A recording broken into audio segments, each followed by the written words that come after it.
That art of Ma, that profound, active white paper emptiness you're seeing, it's just too sophisticated. It's too complete. It's not the kind of thing one person just invents in their studio on a Tuesday afternoon. We, especially in the West, are addicted to the lone genius story. We love the idea of a Michelangelo, a Picasso, a single, tormented, brilliant man who revolutionizes everything all by himself. And the official Zen story you've been fed is no different. It's a story of singular masters, Sesshu, Hakuin, Muso Soseki. It's a great man theory of art history.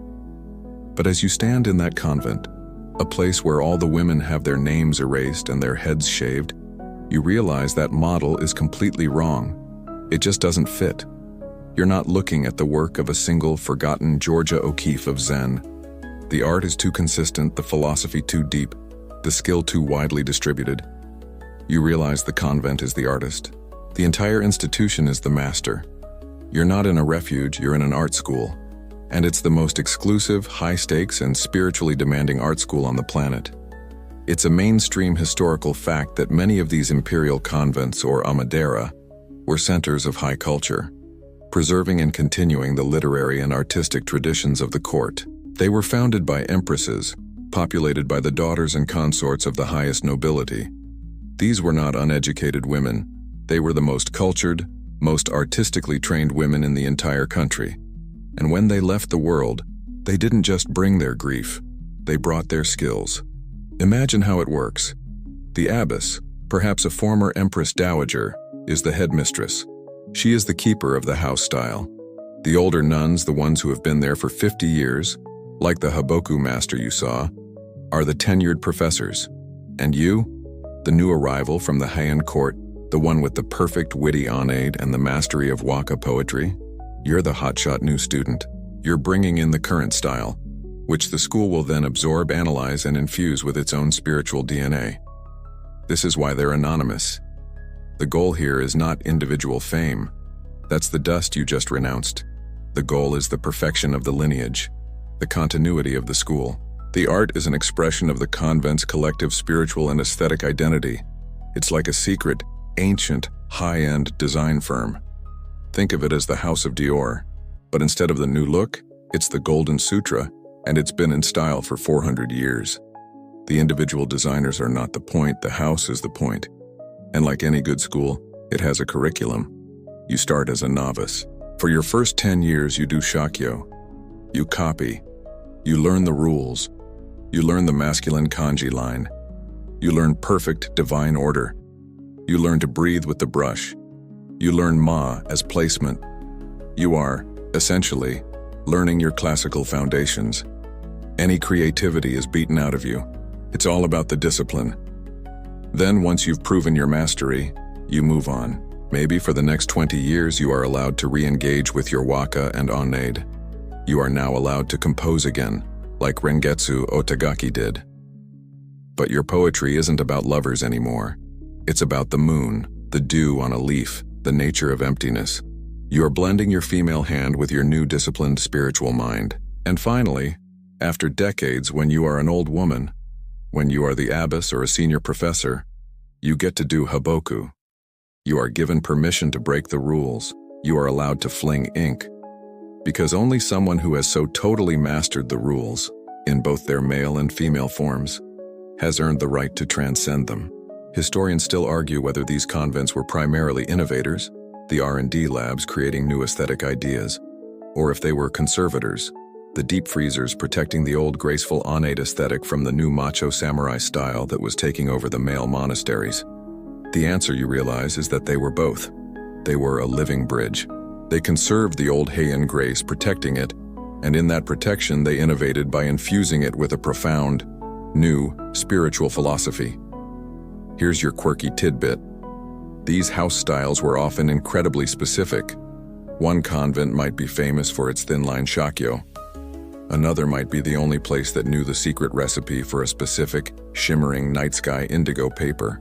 Another might possess a holy inkstone, a gift from a visiting Chinese master, that was said to produce a warmer black. These weren't just convents. They were distinct brands, each with its own artistic secret, each a crucible for a unique part of this new aesthetic. You weren't just a nun, you were a Kodaiji nun, and your brushstroke proved it. You are in that convent, that secret design firm, and the house style is at its peak. It's a perfect closed ecosystem. The gate to the outside world is heavy and barred. The art and philosophy within are circulating, being refined, being perfected, generation after generation from abbess to novice. It's a sealed, pure, female aesthetic lineage, running in parallel to the loud, official male one. But no system is perfectly sealed. The gate, though heavy, must sometimes be opened. A visitor arrives. He's not a political official, nor a family member coming to weep. He's a monk, a male monk. He's not just any monk either. He's a koan master from one of the 5 mountains, the big, powerful samurai-sponsored temples in the city. He's a dharma heir in an official, documented, important lineage. He's probably a bit of a celebrity in his own world. His sword stroke calligraphy is highly sought after. He's here perhaps on a courtesy call, a diplomatic mission to the sister, but lesser institution. Maybe the abbess is a distant highborn relative, his auntie Akiko, who became abbess shogun. He arrives with all the confidence of his position. He's polite, of course, but there's a faint air of condescension. He's entering the world of women's piety. He expects to see piety. He expects to see clean floors, hear quiet chanting, and be served simple pickled vegetables. He expects devotion, which in his mind is a nice, supportive, second-tier virtue. He does not expect genius. The abbess, the old woman you saw flinging ink, receives him. She is, of course, gracious. She is his equal, or more likely his superior, in birth, and she knows it. She invites him to her personal quarters for tea. The room is simple, almost empty, and on the wall in the Takanoma alcove there is a single hanging scroll. The monk performs the requisite bows, kneels on the cushion, and accepts the tea. Then, as is polite, he turns his attention to the scroll, and he just stops. His hand, the one holding the tea bowl, freezes in midair. He stares. He's a master calligrapher. He's one of the sword stroke guys. His entire artistic and spiritual life is about the katsu shout, the masculine yang energy, the power of the line. And he is looking at a single faint gray splash. The Haboku painting you saw earlier. The mountain in the mist with the 2 tiny dark strokes that form a boat. It hits him like a physical blow. But it's not a shock of power. It's a shock of emptiness. He's looking at an ocean of Ma, the white paper, and it is so profound, so active, so overwhelmingly silent, that it makes his own loud art feel clumsy, immature. He's looking at an art of absolute confidence, a confidence so deep it doesn't need to shout. It just is. He sees the line, the soft, watery Najimi line of the mist, and he recognizes the DNA. It's a mainstream historical fact that these high-ranking monks were not just an obsessed, they were also masters of classical literature. They had to be. To be considered cultured, they had to be able to compose waka poetry. They had to have read the tale of Genji. They knew intimately the female hand of the Heian court. They knew Onade. And in this moment, looking at this nun scroll, our monk connects the dots. He realizes the fluid, spontaneous line he and his master have been chasing, the enlightened stroke they've been trying to perfect. It's this. He's been practicing the child, and he is now staring at the mother. He sees that the female Onade didn't die when the Heian court fell. It did what these women did. It left the world. It went into the convents, and it meditated. It deepened. It stripped itself of its romantic content and became pure, spiritual form. Here's your quirky tidbit. There are stories, apocryphal perhaps, of these very exchanges. A famously macho monk artist known for his roaring energy visits a nunnery. He offers to paint a scroll. He seizes the brush, gives a great shout, and creates a huge, powerful, energetic character for dragon. It's very impressive. The abbess thanks him, bows, and then, on a tiny scrap piece of paper, she dips her own brush in watery ink, and with one small, quiet, perfect gesture, she paints a circle, the enso, the symbol of the void. His dragon suddenly looks like a big, angry, muscular idiot thrashing around in an empty room. He has been, in the politest, most devastatingly Zen way possible, completely and totally schooled. Historians still argue whether this influence was ever formally acknowledged, and the answer is a resounding no. You won't find a record in the Five Mountains temple logs that says, Master Cato went to the Jaganan convent today and got his mind blown. Realized our entire aesthetic is derivative of their unnade tradition. That's not how power works. The influence was absorbed. It was appropriated. This monk, he doesn't steal the scroll. The abbess, seeing his genuine shock and aesthetic understanding, gives it to him. He leaves the convent. He's not the same man who entered. He's quiet. He's holding a small, rolled-up scroll. He is the bridge. He's the carrier. He's going to take this feminine DNA, this forgotten archive of Ma and Onedi, back to his masculine monastery. And he and his disciples, they're going to make it their own. That monk, the one who was schooled by the abbess and her simple, found landscape, is now gone. He's walking back to his grand, official, samurai-sponsored temple. And he's a changed man. He's carrying a cultural virus, a new strand of aesthetic DNA. He unrolls that scroll in his own quarters. His disciples see it. Other visiting monks see it. It is studied, discussed, and, most importantly, absorbed. That female line, that art of Ma, that celebration of the imperfect splash over the perfect stroke, it's now loose in the male world. It's in the water supply. The philosophy now needs another medium to infect, and it finds the perfect one. You find yourself in a different room, not a convent, not a study. It's small, very small, maybe 9 feet by 9 feet. The walls are not paper, but a dark, textured, humble mud and straw plaster. The light is dim, filtering through a single small window. The ceiling is low, made of uneven, smoke-darkened bamboo. It smells of damp straw, green tea, and old wood. This is a chashitsu, a tea room. It's a mainstream historical fact that the way of tea, or chado, was codified in the 16th century by a man named Sen no Rikyu. But the tea ceremony before Rikyu was a totally different beast. It was called Daisu tea. It was an opulent, aristocratic hobby, practiced by the shogun and the ultra-wealthy. It was a power move. The tools were all priceless, perfect treasures imported from China. Shining, symmetrical celadon bowls, ornate golden water ewers, lacquered trays. It was a display of wealth and masculine connoisseurship. It was, in its own way, as rigid and perfect as the Golden Shakya Sutras, but for a worldly, not a spiritual purpose. And then Rikyu comes along. He is a man steeped in Zen. He is, almost certainly, a man who has seen a scroll just like the one our visiting monk carried away. And Rikyu looks at this perfect Daisu tea ceremony, and he rejects all of it. He is the great champion of the new aesthetic, the one you just saw in the convent. He introduces the concept of wabi. Wabi is the beauty of the humble, the rustic, the simple, the asymmetrical. It's the exact philosophy of the nun's flung ink splash. You watch as Rikyu presides over a tea gathering. The most powerful, terrifying samurai lord in Japan, a man who could order 1,000 deaths before breakfast, is in attendance. And here's your quirky and truly revolutionary tidbit. To even get into Rikyu's tea room, this powerful lord had to perform an incredible act of humility. The doorway, the nijiriguchi or crawling-in entrance, is tiny.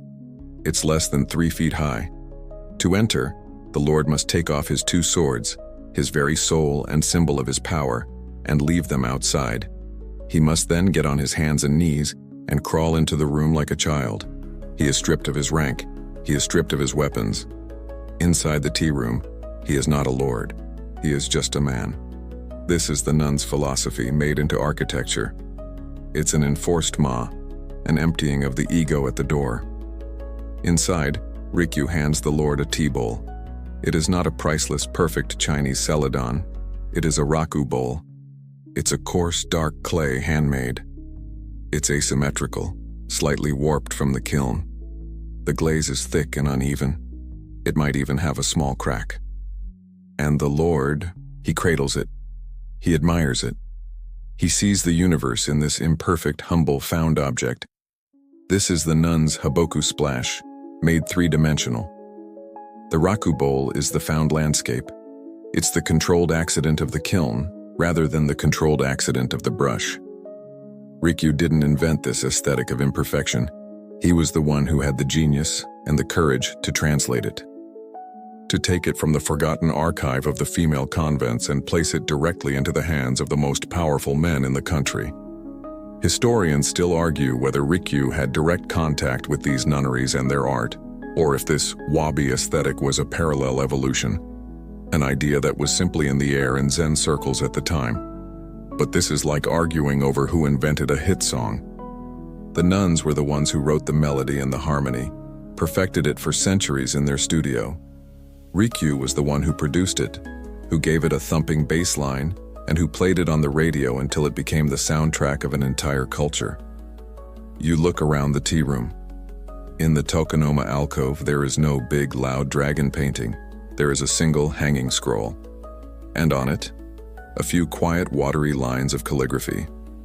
Or maybe just one single, imperfect flower in a bamboo vase. Ma, the art of the nun. The fluid, humble aesthetic has filtered directly from the forgotten female hand into this new, hallowed, and suddenly masculine space. You've been in that tiny, dark, humble tea room, a space that Rikyu engineered to force humility. You've held the imperfect raku bowl.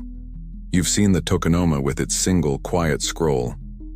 You've watched the feminine aesthetic of the convent completely take over and rebrand the masculine world of tea. And now the tea gathering is over. You bow, and you back out of that tiny, 3-foot-high nijiriguchi, the crawling-in door. It's a relief to stand up straight. Your knees, which may or may not be enlightened, are definitely grateful. You find yourself back on the wide wooden veranda where this whole journey began. The air is cool, the smell of sandalwood is back, and you are looking out once again at that sea of precisely raked white gravel. The karasansui, the dry landscape garden. When you first saw this in Section 1, you saw it through the official lens. You saw a masculine, austere Zen monk's creation. A representation of mountains and water, yes, but a severe intellectual one. Now, after your journey through the Kokyu and the Amadera, you look at this garden and you don't see that at all. Your eyes have been retrained. You are not looking at a garden, you are looking at the scroll, the nun's scroll, the haboku splash. It has simply been enlarged to the size of a courtyard. It's the same philosophy, the same forgotten archive translated from ink on paper into stone on sand. Look, the vast expanse of white gravel, raked into perfect flowing lines. What is it? It's the ma. It's the active emptiness of the whitewashy paper. It's the pause, the gap, the silence that holds the entire composition. It is the void. And it's not empty, it's the most important, most powerful part of the garden. And the stones? The 15 dark, moss-covered, imperfect rocks that are placed so carefully, so randomly. They are the sumi ink. They are the haboku splash. They are the controlled accident, the found objects in the void. They are the dark, sudden mountain that the abbess found in her watery ink. They are the form that gives meaning to the emptiness. And the lines? The raked patterns in the gravel, the salmon? They aren't just straight. They flow. They curve around the island stones, creating ripples, just like the soft, absorbent Nijimi halo, the ink bleed that you saw on the paper. This is the Onade brushstroke, rendered on a massive scale by a rake. It's the fluid, female, high-end line, shaping the entire landscape. It's a mainstream historical fact that the most famous of these gardens, like the one at Ryoanji in Kyoto, are considered masterpieces of Zen thought. The Ryoanji garden is just 15 stones, of various sizes set in a sea of white gravel. That's it. It's the abbess's scroll made permanent. And its genius is that from any single vantage point on the veranda, you can only see 14 of the stones. One is always mysteriously hidden by another. It's a perfect physical metaphor for the nature of enlightenment. You can never see the whole picture at once. Here is your quirky tidbit. The raking of this sand is not a set-it-and-forget-it landscaping job. It's a daily meditative practice, or samu. Every single morning, a monk is tasked with raking those lines. And they must be perfect. It's a way of resetting the mind, of redrawing the universe, of performing that ma every single day. Can you imagine the pressure? It's the most high-stakes, aesthetically judged monastic chore in history. Get a line crooked and you've messed up the whole void. Just no pressure. This is the final total translation.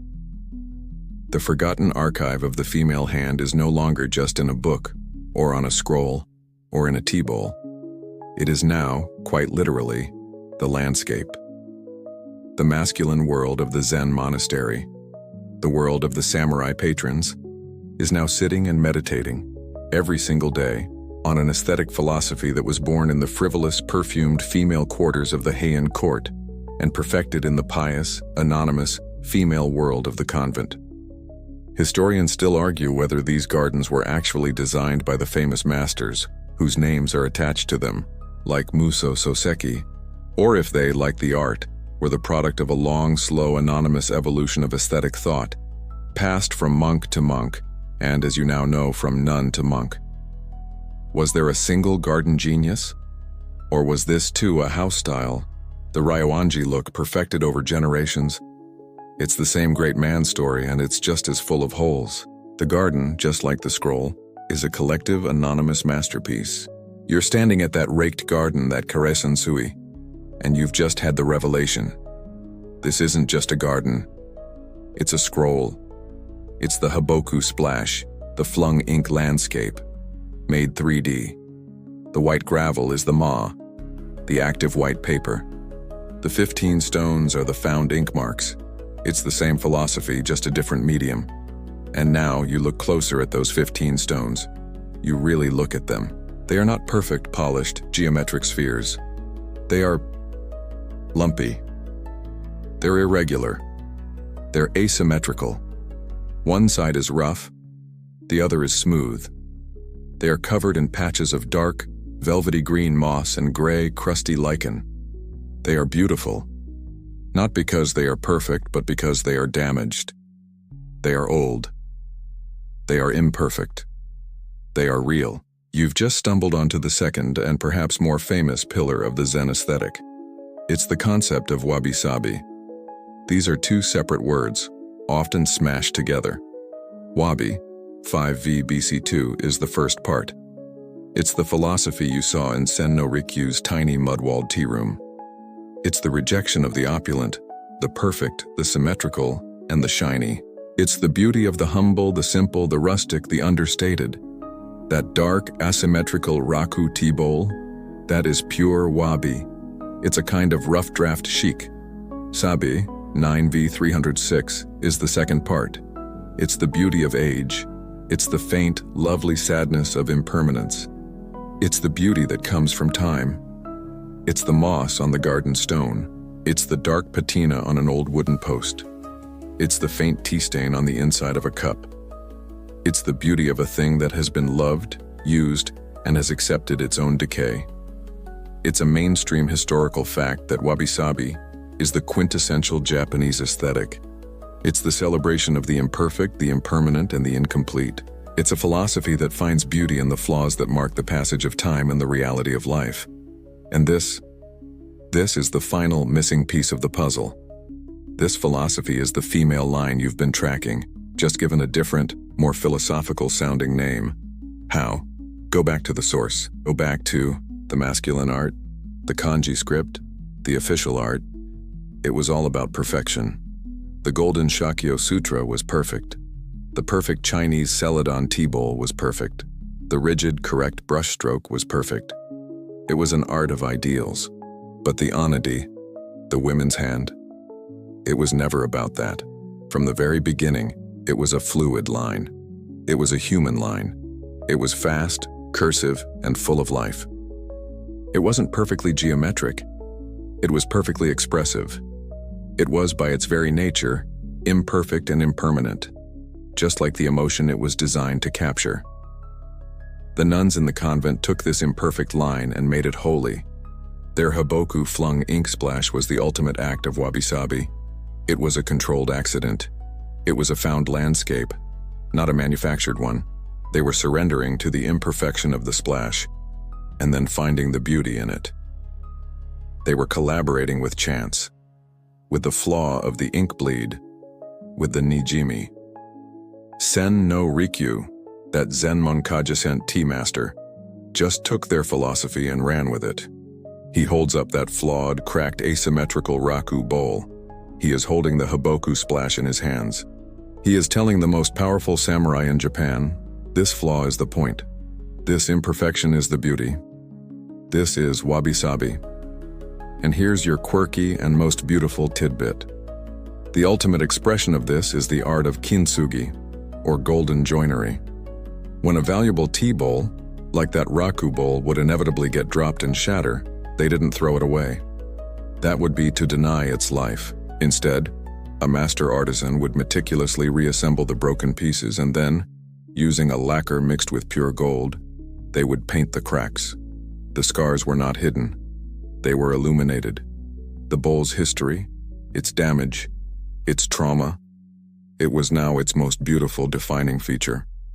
This is wabi-sabi made manifest. It's a philosophy that doesn't just tolerate imperfection, it celebrates it as the very source of beauty. Historians still argue whether Rikyu and the other Zen masters invented this philosophy, or if they just branded it. Was it a high-minded, profound discovery of sabi? Or was it a bit of a collector's flex? By championing a humble Korean peasant's bowl over a perfect Chinese treasure, Rikyu was showing he was so aesthetically advanced, so beyond mere monetary value, that he could see the beauty in what others just saw as a flawed pot. Was it a sincere philosophy, or the ultimate act of hipster taste-making? It doesn't matter, because the source code is clear. The official story says wabi-sabi came from Zen monks. But you've seen the forgotten archive. You know that the root of wabi-sabi, the celebration of the imperfect, fluid human line over the sterile, ideal, geometric one, was born in the Heian Kokyu and perfected in the Amadera. The women's hand was the wabi-sabi hand, 1,000 years before the monks gave it a name. You've seen the connections. They seem so clear, so obvious, it's almost undeniable. The thread of the female hand, the onade, runs straight from the Heian court through the anonymous convent and weaves itself directly into the masculine world of the tea room and the Zen garden. You've seen the hiboku splash become the raku bowl. You've seen the ma of the white paper become the ma of the white gravel. To you, the case is closed. The forgotten archive is the source code for the entire Zen aesthetic. But now, you find yourself in a different kind of room. It's not a dim, spiritual space, it's a bright, modern, slightly too warm university lecture hall. The projector hums. You're at an academic conference, and the air is tense, because you've just walked into the middle of the central, bloody, no-holds-barred scholarly knife fight on this very topic. On one side of the stage is Professor A. He's an esteemed, traditionalist art historian. He adjusts his glasses. He argues for parallel development. This, he says, is the clean, logical, and historically supported truth. It's a mainstream historical fact that for most of Japanese history, the official language of serious intellectual Buddhist scholarship was kanbun, that stiff, formal, Chinese-derived script. The great koan collections, the philosophical treatises, the temple lineages, they were all written by men, for men in this masculine script. His argument is simple. The two worlds were separate. The convents, the Amadera, were worlds of piety. The monasteries, the Gozan temples, were worlds of intellect. What you're seeing, he argues, isn't influence. It's convergent evolution. It's two different species, in two different ecosystems, evolving the same solution. The nuns in their pious, anadi-trained world developed a soft art of surrender, haboku, ma. The monks in their rigorous, koan-shattering, kanbun-trained world developed a hard art of spontaneous insight, katsu, the sword stroke. They both discovered emptiness, just from different directions. He calls your forgotten archive theory a romantic, unsubstantiated, and frankly feminist projectionist. He says feminist like it's a four-letter word. Then Professor B gets the microphone. She's a revisionist, a cultural historian. And she, to put it politely, thinks Professor A is full of it. She argues for direct appropriation, She scoffs at the parallel development idea. Separate worlds? She asks. These people were related. The abbess of the Tokaji convent was the daughter of the shogun. The head monk of Engakuji was her cousin. This wasn't a world of millions of strangers.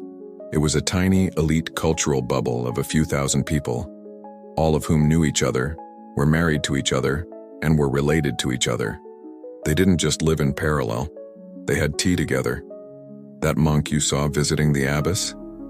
That wasn't a hypothetical. That was Tuesday. She argues that the official Kanbun record is just that, the official record. It's the press release. It doesn't tell you what these monks were actually looking at, or what they were reading in their spare time. And as you know, they were all obsessed with the tale of Genji. They were all trained in waka poetry. They all knew the female hand. Her argument is that the male Zen masters saw this fully formed, sophisticated feminine aesthetic of Ma, wabi-sabi, and the found brushstroke, and they took it. It was a conscious act of, to be kind, inspiration. To be less kind, appropriation. They laundered it. They took this frivolous or pious female art, stripped it of its innate origins, and rebranded it as profound, masculine, Zen insight. Zen no Rikyu, in this view, wasn't an inventor. He was the world's greatest, most successful creative director, taking the convent's house style and making it the look of the season. Here's your quirky and telling tidbit. Professor B points to the very language of art history. When a large, energetic scroll is found, it's attributed to a master of the Muromachi period. When a small, delicate, pious scroll is found, it's work of an anonymous nun. The bias, she says, is baked into the very adjectives we use. Big and loud equals mastery. Small and quiet equals piety. We've been prejudging the evidence for 500 years. This, right here, is the great open scholarly debate. Was it a polite parallel development, or was it a conscious direct appropriation? Was it a brother and sister discovering the same truth on their own? Or was it the brother stealing the sister's homework, writing his own name on it, and getting an A+ from his samurai teacher? The traditionalists hate this theory because it destabilizes the great man narrative of Zen. It suggests their geniuses weren't geniuses but borrowers. The revisionists, meanwhile, fight to reclaim this lineage, to reattach the names of anonymous nuns to one of the world's most important aesthetic philosophies. The battle rages. And as you sit there, you realize why this debate even has to happen. It's only a debate because one entire side of the story, the female side, was so effectively, so totally and so deliberately erased. You're sitting in that lecture hall, the air still crackling from the academic showdown between parallel development and direct appropriation. And no matter which side you land on, one burning, obvious question remains. Why is this even a debate? Why isn't the evidence clear? Why don't we have the smoking gun scroll signed by Abbess Shogun, with a note in the margin that says, "Gave this to that Kado monk today. He seemed to really like it." Why, in short, was this archive so completely, profoundly forgotten? The answer isn't a single simple act. It's not like one person burned the records. It was a death by 1,000 cuts, a slow, systemic erasure that happened over centuries, culminating in a final, decisive blow in the modern era. The first cut, as you've seen, was institutional. The male monasteries had the official Dharma lineage system. They had the Kanbun records. They were the history keepers. The convents were the piety keepers. Their art was filed under devotion, not genius, and anonymous, not master. Their names were lost at the source. The second cut was the fall of the old system. The aristocratic world of the Heian court, and even the later world of the powerful, independent Amadera convents, was swept away by centuries of civil war. The samurai took over, and their macho Bushido code and swordstroke Zen became the dominant culture. The soft, feminine, courtly world of Onade was seen as old-fashioned, weak, and decadent. It didn't just go out of style, it became politically obsolete. But the final, deepest, most devastating cut came much, much later. It came in 1868. The Meiji Restoration. It's a mainstream historical fact that this event was a radical, top-to-bottom revolution of Japanese society. After 250 years of locked country isolation, Japan flung its doors open to the West, terrified of being colonized like China. The goal was to modernize and to do it fast. Fukoku Kyohei, the slogan went, enrich the country, strengthen the army. And to do this, they needed a new, unified, modern national identity. This meant sweeping away the feudal past, and a key part of this new identity was a total reorganization of religion and gender. Here's your quirky and deeply ironic tidbit. The Meiji government, in its rush to modernize, actively invented a new traditional role for women. They imported Victorian Western ideas of domesticity and created the Ryosai Kenbo, or good wife, wise mother. This new ideology, taught in new state-sponsored schools, said that a woman's national duty was to stay home, raise patriotic sons, and be a subservient, invisible support system for her salaryman husband. Think about that. The aristocratic Heian lady, for all her political constraints, was a cultural powerhouse. The medieval abbess was a spiritual and institutional powerhouse. But the modern Japanese woman? She was told her power was in being a good housewife. This new Western-inspired sexism was arguably more restrictive than the old feudal rules had been. And in this new modern world, what happened to Buddhism? It was seen as old, feudal, and corrupt. The new government, in a fit of nationalist purity, tried to establish state Shinto as the one true Japanese religion. For a time, they actively persecuted Buddhist temples. This anti-Buddhist purge was called Haibutsu Kishaku, and it was a disaster. Monks were laicized, temples were burned, and crucially, archives were destroyed. Countless convent records, scrolls, and treasures, the very evidence you're looking for, were simply piled up and set on fire as feudal trash. What survived was then catalogued. The new Meiji government created new, modern universities, like Tokyo University. They brought in Western scholars, and they began to write the official art history of Japan. And who did these new male Western-trained or Western-inspired Japanese art historians look for? They looked for the Japanese Michelangelos. They looked for the great man, the lone genius. They were applying a European model of art history to a Japanese context. And they found them. Ah, they said, Sesshu. He is the great master of ink painting. Hakuin. He is the great master of Zen art. They built the entire canon around these individual masculine figures. And what about the convents? What about the delicate waka scrolls, the anonymous haboku splashes? This is the great, lingering scholarly debate. Was the erasure that followed a deliberate conspiracy? Or was it a sin of omission born from this new biased lens? It's probably the latter.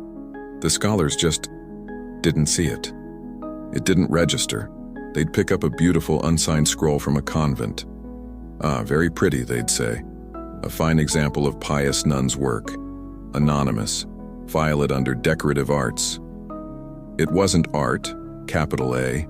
It wasn't genius. It was just piety. So the entire female line, the Oneid, the Ma, the Wabi-Sabi source code, was dismissed as frivolous, the Heian court, or pious, the convent. It was doubly erased, first by its own culture's institutional anonymity, and then again by a modern Western-style sexism that was blind to any form of genius that wasn't loud, individual, and male. The archive wasn't just forgotten.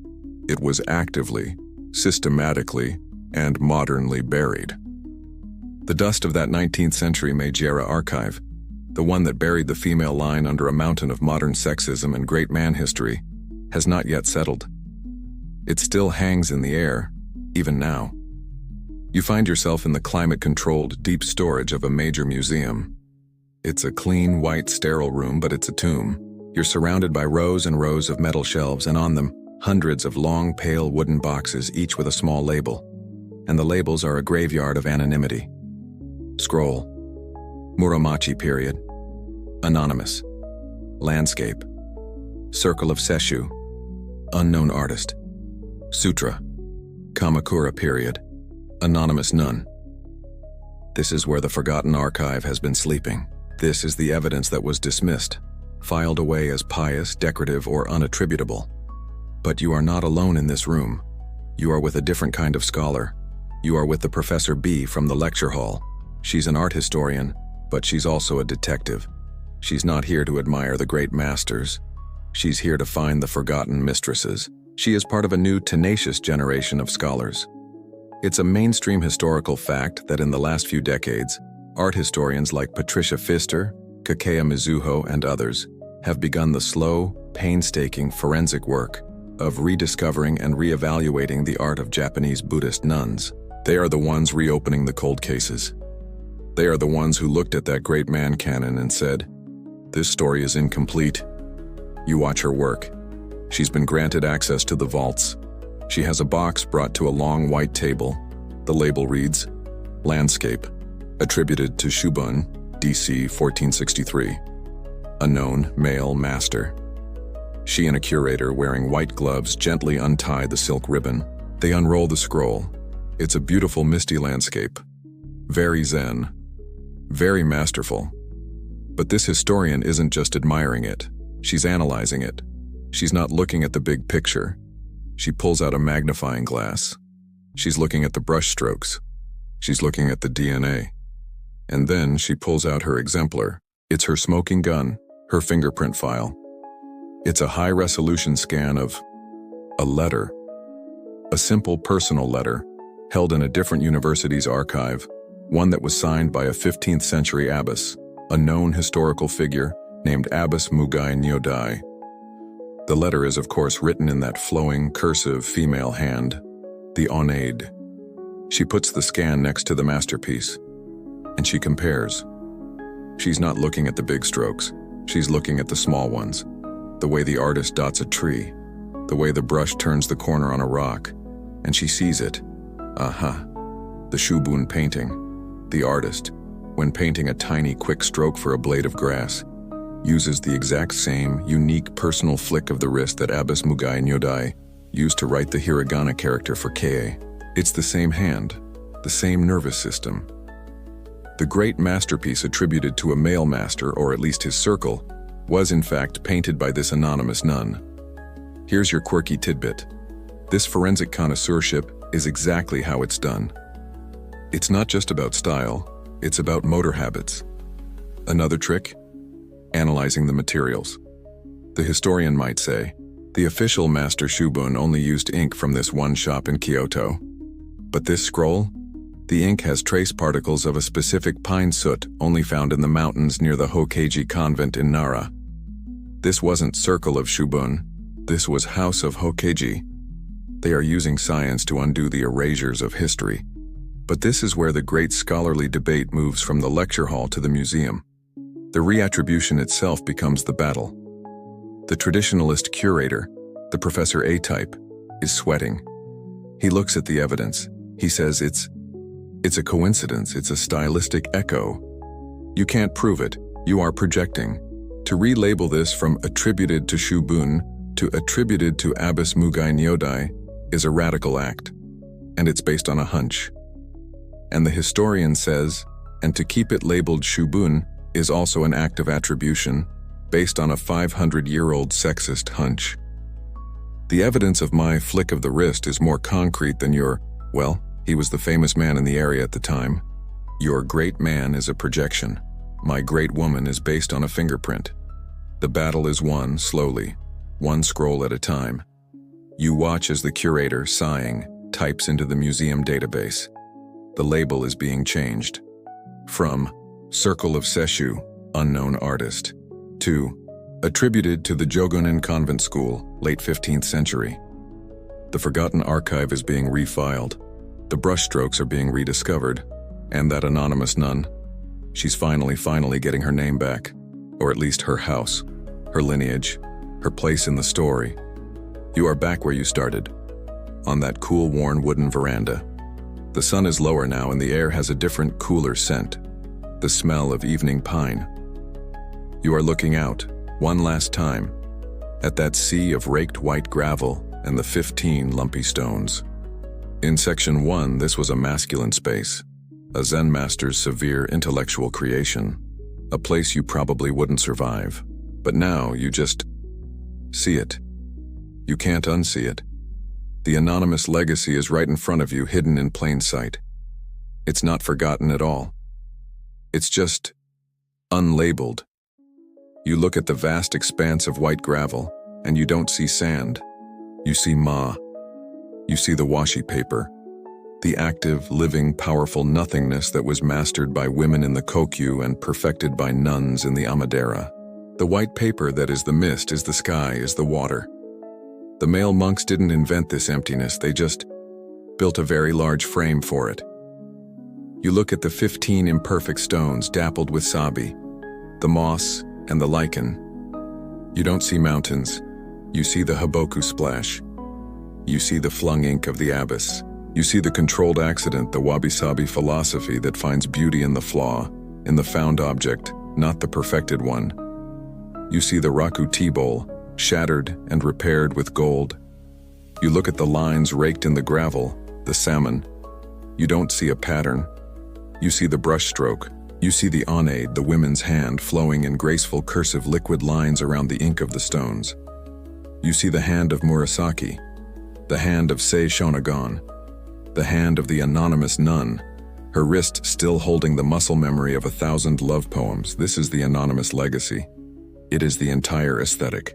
It's a mainstream historical fact that modern Zen practitioners, both in Japan and the West, still use these gardens and this aesthetic as a primary tool for meditation.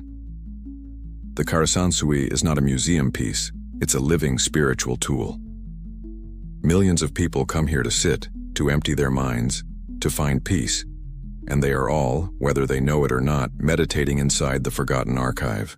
They are sitting inside a 3D architectural translation of a 1,000-year-old female art form.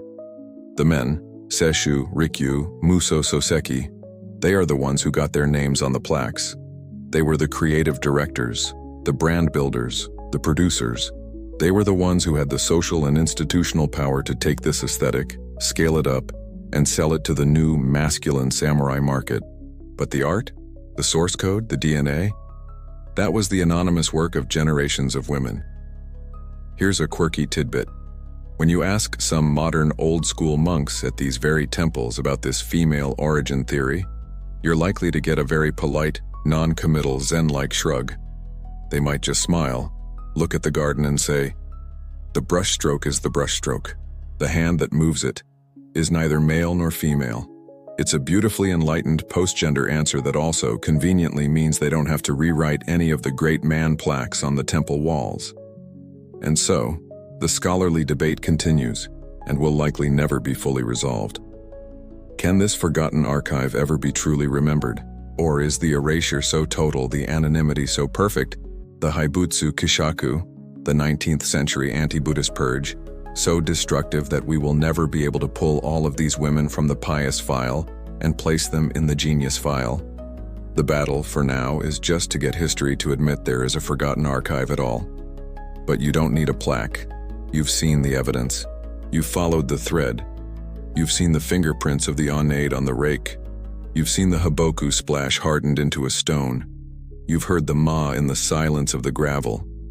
The women's names are gone, but their art became the temple. Their art is Zen. Begin wind down. And so you just sit. The sun has finally slipped behind the temple roof, and the garden is plunged into a deep blue shadow. The raked lines of the gravel begin to blur, the onade stroke softening, fading into a single gray sea. The stones, the hiboku splash. They lose their hard edges. They become just dark, quiet shapes, silhouettes. The debate of the lecture hall feels very loud and very, very far away.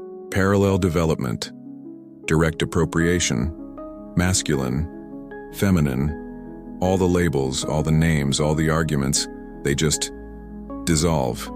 They melt into the cooling air. There is no archive to fight over. There is no lineage to prove. The garden doesn't care about its plaque. It just is.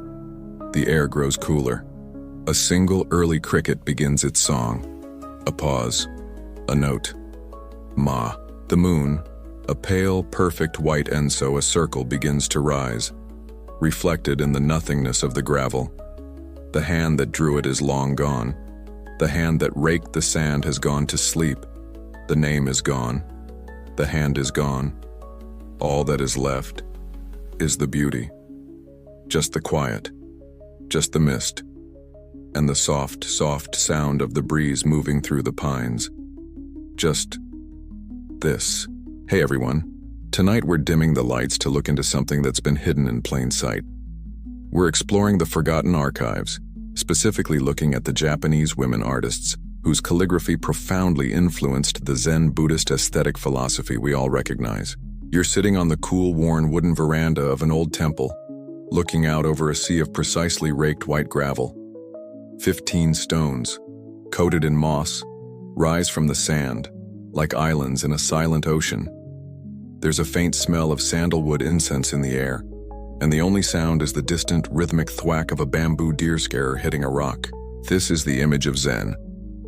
But as you'll soon see, the story behind this image is incomplete. This world of austere beauty and rigid discipline was not for the faint of heart. Honestly, given the lack of central heating and the expectation of meditating in the snow before dawn, you probably wouldn't survive this aesthetic for a single winter. So before you get comfortable, take a moment to like the video and subscribe, but only if you genuinely enjoy what I do here. It is a free way to support the channel and make sure you do not miss our next journey. And as always, I'd love to know where you're tuning in from. Go ahead and post your city or country and the local time in the comments. It's always fascinating to see where this story is traveling.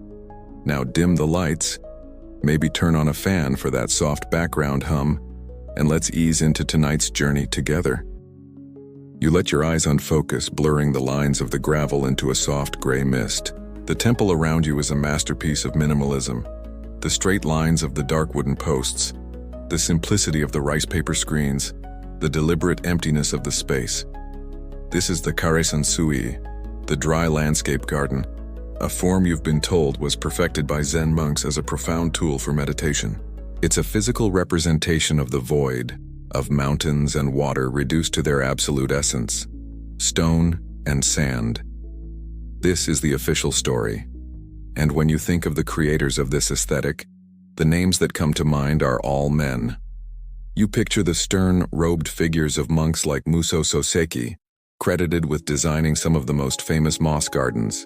You think of Sen no Rikyu, the tea master who codified the rustic, humble principles of the tea ceremony.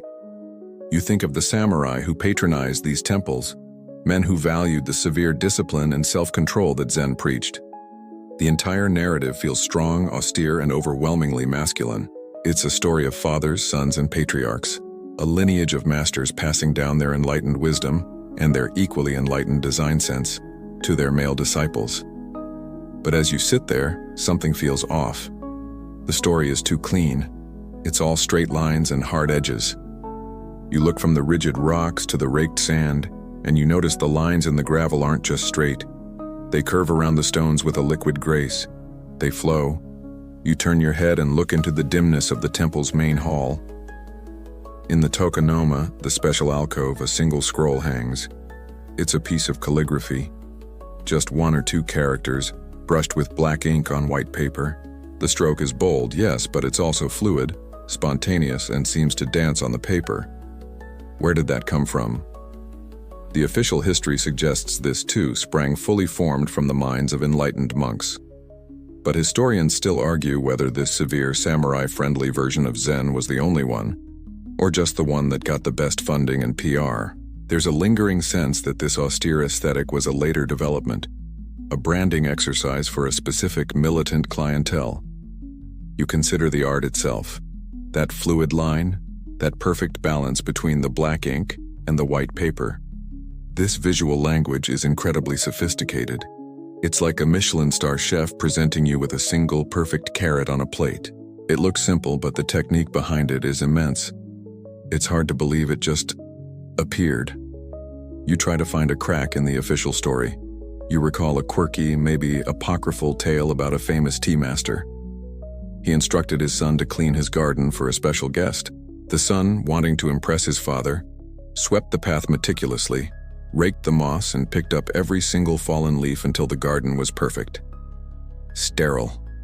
His father came out, looked at the pristine dead garden, and sighed. He walked over to a maple tree, shook a branch, and watched as a few crimson leaves scattered imperfectly across the green moss. "Now," he said, "it is ready." Even in the official maladominated myths, there's this whisper of another element. Intuition, imperfection, a softer, more natural grace. But the official history credits the men with this too. It's all part of their enlightenment. The story is sealed. You look back at the hanging scroll, at the dance of ink on the paper. The artists, the monks, the masters, their faces are all known. Their robes are dark, their heads are shaved, they are all men, the narrative is locked. Or is it? You get a strange, nagging feeling. A feeling that you're only seeing half of the painting. That locked narrative is a powerful thing. It's comforting even. It's easy to accept the story as given. Zen is this, the garden is this, the ink is this, and the masters are men. It's a complete package, but that nagging feeling won't go away. You stand up from the veranda, the old wood cool beneath your feet, and walk into the temple's study, a room lined with books. You pull a heavy art history volume from the shelf, Masters of Zen ink. You flip through the glossy pages, and the evidence seems to support the official story. Page after page, you see them. The wild, almost violent brushstrokes of Hakuin Ikaku, the master who famously revived Zen in the 18th century. His portraits of Bodhidharma, the founder of Zen, are iconic, eyes bulging with concentration, beard a wiry explosion of black ink. It's powerful, it's visceral, and it's undeniably masculine in its energy. You turn the page. You see the landscapes of Sesshu Toyo, a 15th century master. His lines are sharp, decisive, cutting the paper like a sword to define a mountain ridge. His flung ink or haboku style is legendary, a radical abstraction that looks like a beautiful, controlled accident. Again, the narrative holds. The brush is a weapon, an extension of a disciplined male mind. You flip faster. More monks, more stark, dramatic portraits, more jagged, enlightened landscapes. In every reproduction, the artist's hand holding the feud, the bamboo brush, is a man's hand. The captions all read with authority, by the hand of the master, followed by a male name. It's an unbroken chain. You close the book with a soft thud. The archive seems complete. But then you think about that other kind of art. The art that wasn't made for samurai patrons. You think back to that one, possibly apocryphal story of the tea master and the maple leaves. That gesture wasn't about strength, it was about grace. It wasn't about control. It was about surrendering to natural imperfection. Where did that sensibility come from? It feels different from the shout of enlightenment energy you see in these official paintings. You pull another book, this one on the golden age of Japanese culture, the Heian period, centuries before this stark Zen aesthetic took hold. You open it, and the world is different. The pages are filled with color, brightly robed figures with long black hair, painted fans, lacquered boxes shimmering with gold dust, and calligraphy. But it's not the sharp angular kanji, the characters borrowed from China that you saw in the Zen book. This is something else. It's a flowing, cursive, impossibly elegant script that loops and swirls across the page like silk ribbons tossed in a breeze. The captions here are different too. They often read, "From the hand of a court lady," or attributed to the circle of, followed by a woman's name, or most often simply anonymous. You pause. Anonymous. That word is a door. It's not a confirmation of a male artist, it's a void. Historians still argue whether the vast catalog of anonymous art from Japan's past is anonymous because the artist truly sought no credit, or because the later maladominated centuries of collectors and curators simply didn't bother to record the names of female creators. It's the art world's biggest, most frustrating shrug. You start to feel a pull, a sense of quiet injustice. You're looking at two separate archives. One is the Zen archive, filled with named men, sharp lines, and austere principles. The other is the classical archive, filled with colorful silks, poetic exchanges, and a flowing, graceful script often attributed to anonymous women. The official story is that these two worlds are separate, that the first one, Zen, is the real philosophy, and the second one, the court, is just decorative fluff. Pretty, but not profound. You look back and forth between the two books. The jagged, enlightened mountain line of Seshu, the flowing, emotional, poetic line of an anonymous Heian court lady. They look like opposites. But then you look closer at the Zen scroll again, the one hanging in the tokonoma, the single character for mu, or nothingness. The stroke is strong, yes, but it also has that flow. It's not just a sharp, angry mark. It has grace. It has a memory of that other, older, more fluid script. You realize you're looking for a bridge, a missing link. The official story says the bridge doesn't exist. It says the Zen masters invented their aesthetic from whole cloth, inspired only by Chinese Zen and their own internal enlightened minds. It's a story of spontaneous masculine creation. But that just feels too convenient. It's like a famous chef claiming to have invented soup, completely unaware that people have been boiling water and vegetables for millennia. You wonder, what if the stern Zen masters weren't the inventors of this aesthetic? What if they were just the ones who branded it, who made it famous, who gave it that extreme edge for their samurai clients? You start searching for a new archive, a forgotten one. An archive of the women who held the brushes before the monks, before the samurai. You're not just looking for pretty poetry anymore. You're looking for a philosophy.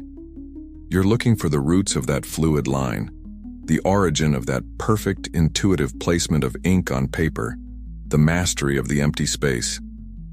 You're searching for the women who, hidden from history, might have quietly written the first draft of the Zen aesthetic. Your search pulls you back, further than the Zen temples, further than the samurai. The air around you changes.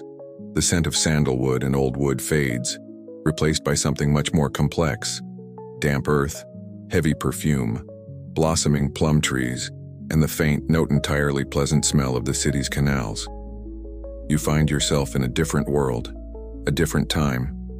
You've traveled back to the Heian period, the age of peace and tranquility, which lasted from 794 to 1185.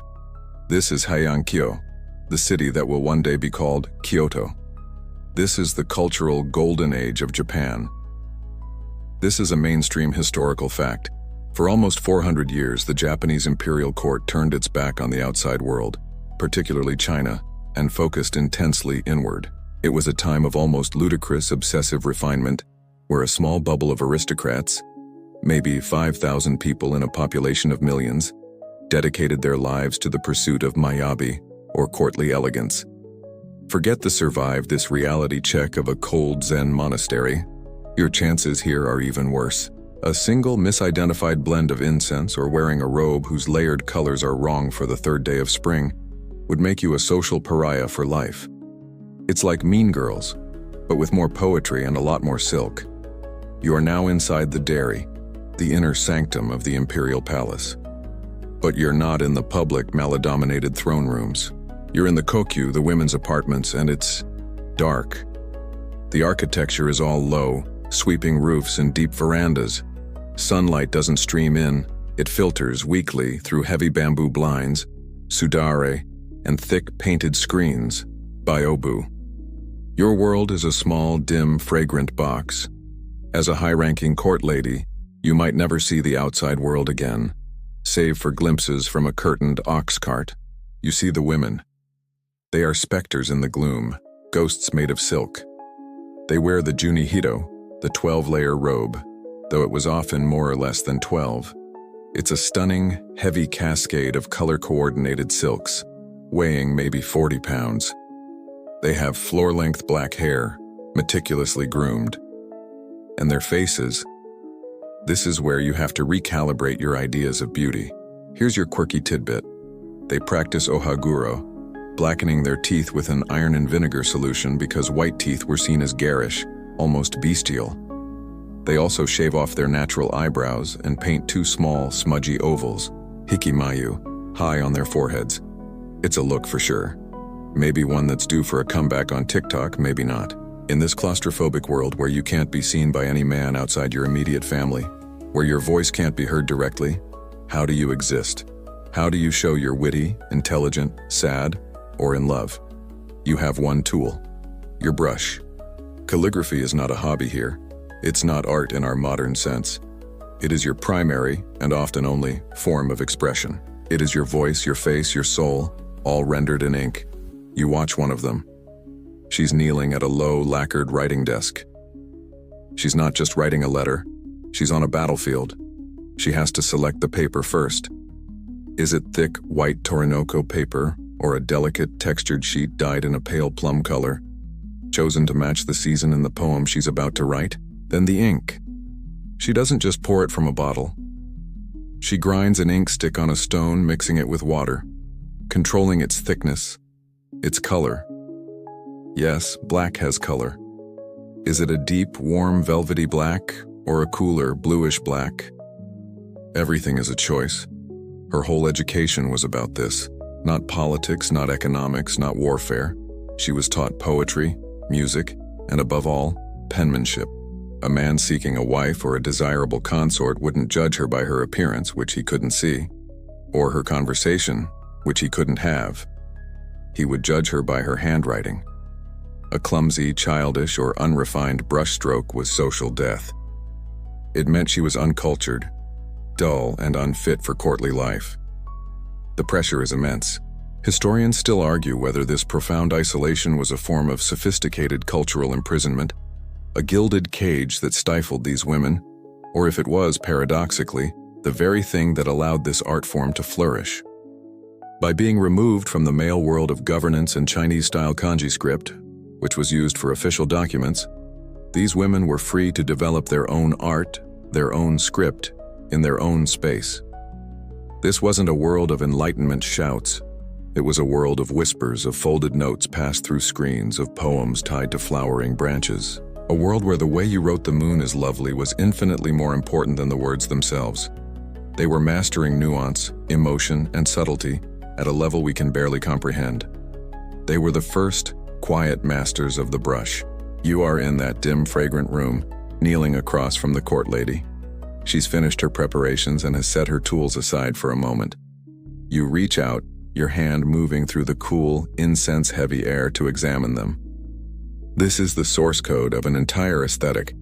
This is not a hobbyist's calligraphy set you'd buy online. This is a collection of precise, almost living instruments, each with its own history and personality. First, you pick up the brush, the feud. The handle is simple, often unadorned bamboo, worn smooth by her hand.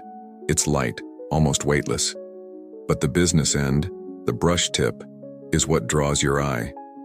It's a tuft of animal hair, bound with silk thread, coming to a perfect needle-sharp point. This isn't a one-size-fits-all situation. She has a whole set. There are others made from the stiff, resilient hair of a weasel or a horse, perfect for a sharp, fast, bony line. Historians still argue whether the choice of brush was purely technical. I need a fine line here, or if it was a coded part of the message. Using a soft, gentle goat hair brush to write a scathing, witty poem might have been the ultimate Hayanera passive-aggressive power move. You hold the brush and you realize it's not a pen you drag, a brush you dance with. You have to control the pressure, the angle, the speed, the very soul of it. The tiniest tremor in your hand, a moment's hesitation, will be recorded in the ink. There is no delete key. There is no backspace. It's a one-take, high-stakes performance every single time. It's terrifying. Next, you turn to the ink. It's not in a bottle. You see a suzuri, a heavy, dark inkstone. It's a flat piece of carved slate, with a raised hill and a small, sloped sea at one end to hold water. Beside it lies the sumi, the ink stick. This is the heart of the craft. It's a mainstream fact that sumi ink sticks are not just color. They are a composite material, a piece of technology. They are made from the soot of meticulously burned pine resin or vegetable oil, collected, and then mixed with a delicate animal glue, nikawa. This paste is pressed into a wooden mold and dried, sometimes for years, until it's as hard as a piece of ebony. The lady takes a small bronze suiteki, a water dropper, and lets a few drops of clear water fall into the sea of the inkstone. Then she picks up the ink stick, and she begins to grind. Shuri, shuri, shuri. It's the only sound in the room. a soft, rhythmic, abrasive whisper. This is not a quick task. This is the meditation before the meditation. She grinds, slowly, in a circular motion, and as the hard sumi abrades against the hard suzuri, the particles are released into the water. A pool of black, lustrous liquid begins to form. You lean closer, it has a smell. It's not a chemical, acrid smell. It's good. It smells earthy, ancient, slightly sweet. Here's your quirky tidbit. The finest ink sticks were often perfumed. The glue nikawa could be pungent, so master ink makers would blend in camphor, musk, or clove to create a subtle, expensive fragrance. Think about that. The letter you receive from a lover or a rival wouldn't just be a visual or literary experience. It would be an olfactory one. The scent, wafting from the paper, would be part of the message. It's like sending a text message that also smells like Chanel No. 5. An entire layer of communication we've completely lost. She controls the entire process.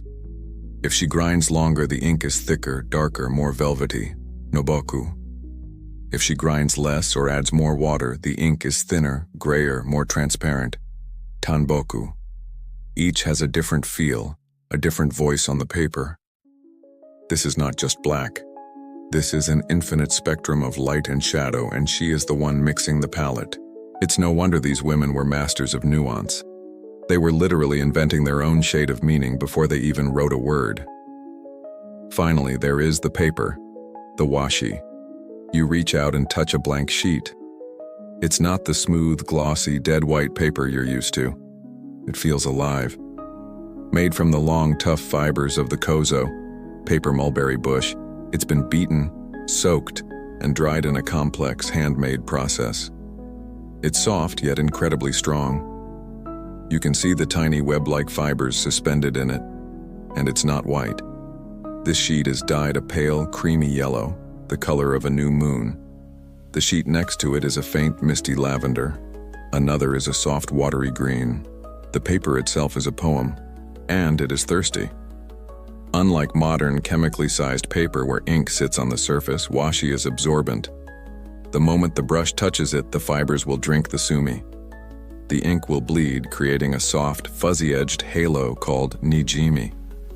This isn't a flaw, it's a feature. It's the interaction between the water in the ink and the fibers of the paper. A master calligrapher like this court lady knows exactly how much her ink will bleed on this specific paper in today's humidity. She doesn't fight it. She uses it. She creates a line that is simultaneously sharp, from the brush tip, and soft, from the nijimi. A perfect, living paradox. The brush, the ink, the stone, the paper. They are not four separate things, they are a single interconnected system, an ecosystem of expression. And she is the one who understands it, who commands it. You look at her, kneeling in the half-light, and you realize, this is a long, long way from the shouting monk with his big, angry brush.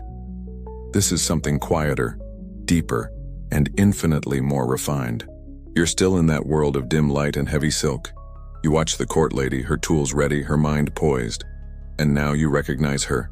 Or rather, you recognize the archetype she represents. She is the artist at the absolute peak of her craft. And in this rarefied atmosphere, one of these women did something that would change the world forever. She wrote a book. You've heard the name, Murasaki Shikibu. But even that isn't her real name. We don't know it. Murasaki was a nickname taken from the name of her novel's heroine, and Shikibu was the court title her father held. She is Ms. Violet, daughter of the Ministry of Ceremonial. This right here is the perfect example of the anonymous female master. She's simultaneously the most famous author of her time and a ghost. She was a lady-in-waiting to Empress Shoshi, and in the small, bored, claustrophobic world of the women's quarters, she began to write. What she wrote was The Tale of Genji. It's a mainstream historical fact that this is widely considered the world's first novel. Not the first story, not the first epic poem, but the first novel. A long, complex, psychologically driven prose narrative. And it is a monster. We're talking over 1,000 pages, more than 50 chapters, and a cast of over 400 characters. It tells the story of Hikaru Genji, the shining prince, the impossibly beautiful, talented, and, let's be honest, ethically dubious son of the emperor. The book follows his entire life, his countless romantic entanglements, his political exile, his rise, and the lives of his descendants. It was likely written in installments, serialized. Murasaki would read her new chapters aloud to the empress and the other court ladies who would cluster around, hidden behind their screens and fans, desperate to know what happened next. It's the world's first prestige television-style drama. You can just imagine the Heian era equivalent of a spoiler alert, or the frustration of having to wait for the next episode to drop. They'd probably be gossiping about it for weeks, arguing over which of Genji's lovers was the most tragic or the most cunning. But to call it a romance novel is to do it a profound disservice.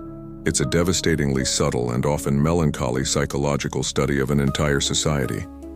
It's about the crushing weight of courtly rules, the fleeting nature of beauty, the bitterness of aging, especially for women, and the deep, untranslatable sadness of existence, what the Japanese would call mono no aware. And it was written by a woman, for women, in the women's script. This is how these women were established as the masters of literary art. The men at court were busy writing in Kanbun, a stiff, formal, classical Chinese that was the language of government, history, and serious philosophy. It was rigid, masculine, and frankly, pretty dry. Here's your quirky tidbit. Many of these educated Heian men secretly read Genji on the sly, even while publicly dismissing it as frivolous women's writing. They were completely addicted to it, but they'd never admit it. It would be like a Supreme Court justice admitting their entire legal philosophy was based on Real Housewives. Genji was so good, so overwhelmingly profound, that it completely overshadowed anything the men were writing. It became the cultural touchstone. It proved that the female experience, and the female script used to express it, wasn't a frivolous sideshow. It was the main event. It was the medium capable of capturing the deepest truths of the human heart. Historians still argue whether Murasaki even wrote the whole thing. The final block of chapters, known as the Uji chapters, are tonally very different. They are darker, grittier, and focus on Genji's supposed descendants. The Shining Prince is long gone. Some scholars are convinced this section was written by a different hand, perhaps her daughter, Daini no Sanmi, who was also a celebrated poet. Others argue that this tonal shift is just a sign of Murasaki's own genius and maturity as a writer, a deliberate move from a glittering, romanticized world to the harsh realities of its decay. We'll never know for sure because the original, calligraphed by her own hand manuscript is long gone, a victim of time, fires, and wars. But the idea of it, the impact of it, is what matters. This novel and the calligraphy that conveyed it were inseparable. The story's subtlety required the subtle, expressive, flowing script of the court ladies. A rigid, angular male script could never have captured the half-whispered sighs, the hidden jealousies, the delicate sorrow of a poem written on a dawn mist-colored paper. Murasaki Shikibu, this anonymous woman, didn't just write a story. She created a universe, and in doing so, she placed the feminine hand and the feminine brush at the absolute center of Japanese culture. If Murasaki Shikibu and her tale of Genji represent the deep, melancholy soul of the Heian court, her contemporary and rumored rival, Sei Shonagon, is its sharp, witty, and often mercilessly judgmental mind. You're still in the palace, but you've moved to the salon of a different empress, Teishi. And here the vibe is different. It's less about quiet, hidden sorrows and more about brilliant, sparkling, competitive wit. And the center of that sparkle is Sei Shonagon. Like Murasaki, we don't know her real name. Sei is a reading of the first character of her family name, and Shonagon, minor counselor, was a government post held by a relative. She was also a lady-in-waiting, and she also kept a journal. But what a journal. It's called Makura no Soshi, or the Pillow Book. And it couldn't be more different from Genji. It is a mainstream historical fact that the Pillow Book is the founding example of the Zuihitsu genre, which literally means following the brush. It's not a linear novel, it's a collection, a brilliant, chaotic stream of consciousness scrapbook of her life at court. It's composed of essays, observations, anecdotes, and most famously, lists. Lists like things that arouse a fond memory, things that make one's heart beat faster, and most devastatingly, hateful things. Reading the Pillow Book is like reading the private blog of the smartest, funniest, and meanest person at court. She is an incredible snob. She has an opinion on everything, from the way a man ties his trousers to the exact shade of a flower petal. She is supremely, almost shockingly confident in her own taste. And she's not afraid to write it all down. Here's a quirky tidbit. One of her most famous hateful things entries includes a man who has nothing in particular to recommend him, but who talks on, laughing at his own jokes, and looking pleased with himself. You can just feel the eye roll dripping from the page a full 1,000 years later. It's the Heianera equivalent of a burn. For a woman like Sei Shonagon, calligraphy wasn't just a tool for communication. It was a primary assertion of her identity and status. Her brushstroke was her personality. You can imagine her writing, where Murasaki's hand might have been flowing, measured, and full of mono no aware, that gentle sadness. Sei's hand was probably fast, sharp, and flawlessly stylish. A clumsy stroke? A moment's hesitation? Unthinkable. That would be like her showing up to court with a stain on her 12-layer robe. It would be a sign of a clumsy, unrefined mind, and she would rather die. You watch as a messenger, a low-ranking male courtier, delivers a note to her on a folded piece of paper. He waits, sweating as she takes it. She doesn't even read the words at first, she just looks at it. Her eyes scan the fold of the paper. Is it a standard, boring fold or a clever, complex one? The color? Is it a vulgar, bright green or a subtle, seasonal shade of willow? And above all, the handwriting. You can see the faint curl of a smile or a sneer on her lips. The sender, another court lady, has used a slightly show-offy brushstroke. It's technically proficient, but it's trying too hard. It's dull. Sei Shonagon might later write in her Pillow Book, to receive a letter from someone whose handwriting is vulgar is deeply depressing. She has just annihilated her rival without speaking a single word. This is what it meant to be a master. The calligraphy was the person. It was a tool of personality, a weapon of wit, and a rigid badge of status. Historians still argue whether Sei Shonagon and Murasaki Shikibu were actually the bitter rivals that literature loves to portray. The evidence is thin, but it's juicy. Murasaki, in her own private diary, wrote a famously catty takedown of Sei, calling her frightfully conceited and saying that she tends to be frivolous and will meet a dreadful end. Sei, for her part, doesn't mention Murasaki at all.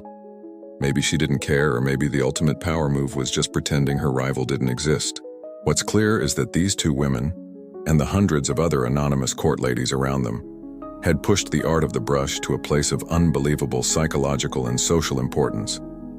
They had established that a person's essence, their intelligence, their taste, their sadness, their wit, could be communicated purely through the way ink met paper. This wasn't about Zen enlightenment, it was about human experience. They had perfected the brush as a tool of personality. Long before any Zen monk used a brushstroke to express a flash of insight, these women were using it to express a lifetime of complex, refined, and deeply felt emotion. That world of biting wit and flawless taste you saw with Sei Shonagon wasn't just for show. It wasn't just a game of one-upmanship between bored ladies in waiting. This total, high-stakes judgment of a person is aesthetic refinement had its most intense application in the one area of life that mattered most: love. Or at least what the Heian court called love. You're a high-ranking court lady. You're kneeling in your apartments in that familiar pre-dawn gloom. The air is gray and cool. From the courtyard, you hear the muffled, lowing complaint of an ox, the creak of wooden wheels on gravel. He's gone. Your visitor. Heianera courtship was a strange and secretive affair. A man hearing rumors of your beauty or, more likely, your wit and artistic talent, would begin his courtship by sending you poems. If you replied, he might be permitted to visit you, but only at night and in total secrecy. He would be guided to your chambers by your attendants, and you would remain hidden behind a kicho, a portable silk screen. You might talk for hours, your voices muffled by the fabric. Or maybe, if the connection was strong, you'd let him slip behind the screen. But he must be gone before the first light of dawn to avoid scandal. So, he's just left. You sit there, in the silence, and you wait. This is the single most important moment. It's a mainstream historical fact that courtship was conducted almost entirely through these poetic exchanges, or waka. But the most crucial of all was the kinuginu no fumi, the morning after poem. This was not optional. The man was required by a rigid, unbreakable social code to send a poem to you the instant he got back to his own quarters. His entire reputation and the future of your relationship depended on this single act. You wait. The gray light gets a little stronger. Then your attendant slides open the screen and bows, holding out a single branch still wet with dew. Maybe it's a spray of sakura, cherry blossoms if it's spring. Tied to the branch with a single artfully knotted silk ribbon is a small folded piece of paper. This is it. Your heart is pounding, but not just with romantic feeling. You're about to be a judge. You take the note. And you don't, for a second, just rip it open to read the words. The words are almost the least important part. It's a 31-syllable tanka, a form poem. It'll be something about the lingering scent of your sleeve, or how the morning dew reminds him of your tears at parting. You know, the classics. No, you are judging the performance. First, the paper. What color did he choose? Is it a deep, smoky purple to reflect the passion of the night? Is it a pale, misty blue to capture the sadness of the dawn? Or did he, oh gods, did he just grab a piece of plain white government issue paper? If so, it's over. It's the Heian equivalent of sending a K-text. It means he has no soul, no taste. You will never see him again. Second, the branch. Was it a beautiful cherry blossom, chosen with care? Or does it look like something he snapped off a random bush on the way home? Was it a radish leaf? Okay, that's a joke, but a clumsy choice was just as bad. Finally, you unfold the paper. You look at the calligraphy. This is the test. The brushstroke is his soul. You scan the lines. Is the ink dark and rich, or thin and watery? Is the line confident, flowing, and full of passion? Or is it hesitant, shaky, and weak? Does it look dull? Is it technically perfect but lacking in kokoro, or heart? Is it, heaven forbid, clumsy? A man who wrote with a bad hand was considered to have a bad soul. No pressure, though. Just your entire romantic future writing on 31 syllables and about 15 seconds of brushwork. This is what we mean by emotional currency. The style of the brushstroke conveyed more than the words ever could. It was a direct, unmediated window into the sender's inner character. A bold, fluid line was a bold, fluid man. A delicate, sensitive line was a delicate, sensitive man. A sloppy, ill-formed line was a social leper. Here's your quirky tidbit. The pressure was so incredibly high that many aristocratic men, who were otherwise powerful and respected, simply weren't good enough at calligraphy to compete. So what did they do? They faked it. They hired Dega, or generation writers, professional ghostwriters, master calligraphers who would pen their love poems for them. It was a complete catfish. You might be falling in love with the brushstrokes of a 60-year-old artistic genius, while the guy visiting you at night is a ham-fisted oaf. Historians still argue whether these elaborate exchanges were about real, genuine love, or if they were a complex, ritualized game. Was this emotional currency actual emotion, or was it a performance? The goal may not have been to find a soulmate in our modern romantic sense, but to find a partner who was your aesthetic equal. Someone who understood the rules and could play this beautiful, subtle, incredibly demanding game at the same high level as you. It was a search for a partner who spoke the same, deeply coded visual language. These women, the arbiters of this entire system, had turned the brushstroke into the ultimate barometer of a person's worth. You're still holding that kinuginu no fumi, the morning after poem, in your hand. You've judged the paper, the branch, the ink, and the heart behind the stroke. But now you look at the characters themselves, and you realize this is the key to everything. This isn't the blocky, square, imposing script of the mala-dominated Zen book you looked at earlier. It's not the rigid, formal writing of a government ledger. It's something else entirely. It's a series of graceful, looping, flowing lines. A character might be just one or two simple cursive strokes, dancing on the page.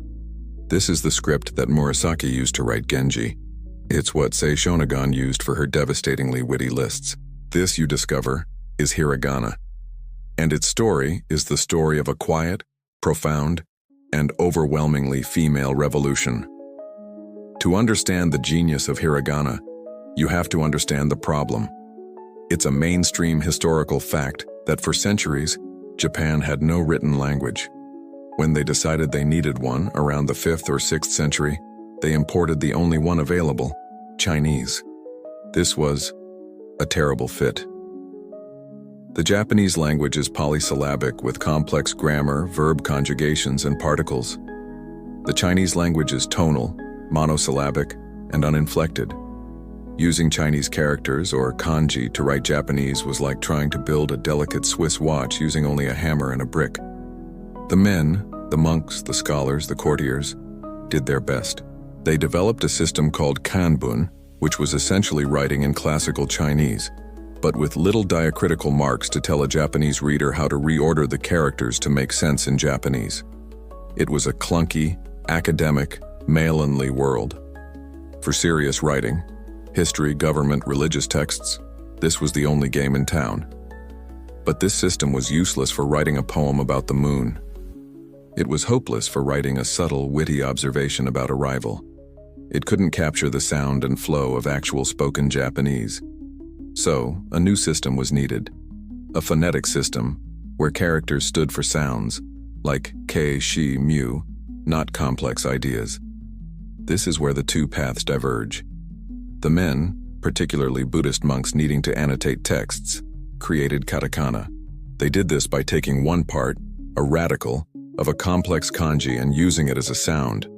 The character for ka, for example, kei, comes from the left side of the kanji for increase, jia. It's sharp, angular, and simple. It's the Cliff's Notes version, and it was known as otokode, or men's hand. But the women in the dim, refined world of the Heian court did something different. They created hiragana. They took entire kanji that were used for their sound, and they began to write them in a simplified, flowing, cursive style. They wrote them faster and faster with more and more grace until the original, blocky kanji was completely abstracted into a new, beautiful, simple form. The character for AA comes from a cursive form of the kanji for peace, An. The character for Ro comes from the kanji for clan, Lu. This script was a work of pure genius. It was fluid, fast, elegant, and perfectly suited to the Japanese language.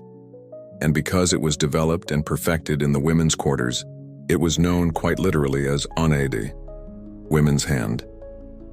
Historians still argue whether the court ladies invented this script all on their own, or if male calligraphers, perhaps seeing the need, developed the initial forms for them. The precise origin is murky, a classic who shot first historical debate.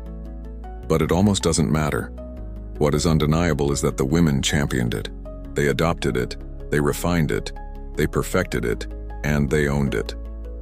Through their constant, daily, high-stakes use in poems, diaries, and novels, they were the ones who turned it from a simple phonetic tool into one of the world's most sophisticated and beautiful art forms.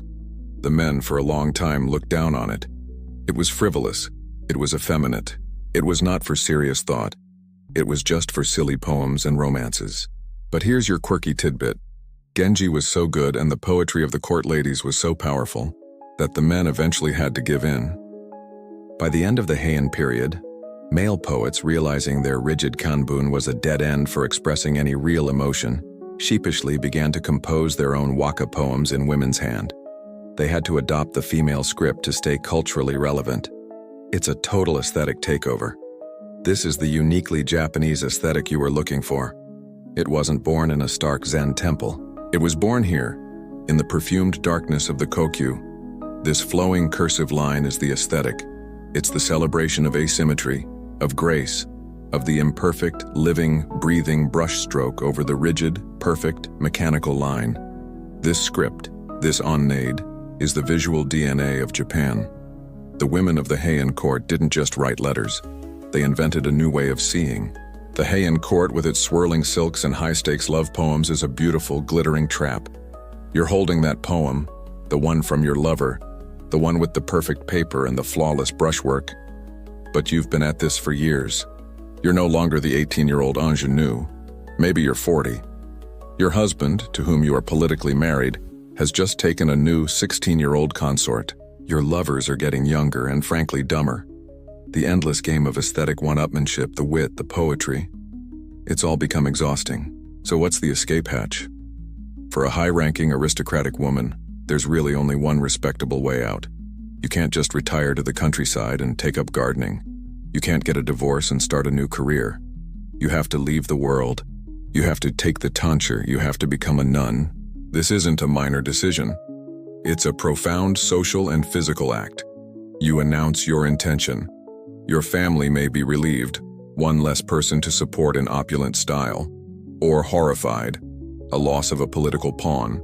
But the decision is made. The day comes. You kneel, for the last time, in your glorious 40-pound 12-layer robe. And a monk, or an elder nun, comes forward with a sharp blade. Your hair, your kurakami, that floor-length shining black river of hair, that was the symbol of your beauty, your status, your entire identity as a court lady, is about to be cut off. You close your eyes. You hear the shink of the blade moving through the heavy tresses. You feel a sudden, shocking lightness on your scalp. It's done. The physical marker of your old life is gone, bundled up on the floor. Here's a quirky tidbit. This act was so symbolic that it was sometimes faked, or at least done performatively. A court lady, in a fit of despair or pious drama, perhaps after a really bad morning after poem, might stage a ceremony where she only cuts one lock of her hair. She'd declare herself a nun in spirit, but keep her lavish lifestyle, her silks, and her remaining fabulous hair. It was the ultimate, I am spiritually breaking up with you move, while still keeping your fabulous wardrobe. But you're not doing that. You're going all the way. Your head is shaved or at least cropped to the scalp. Your face, without its frame of hair, without the painted hikimayu eyebrows, which are now gone, looks like a stranger's.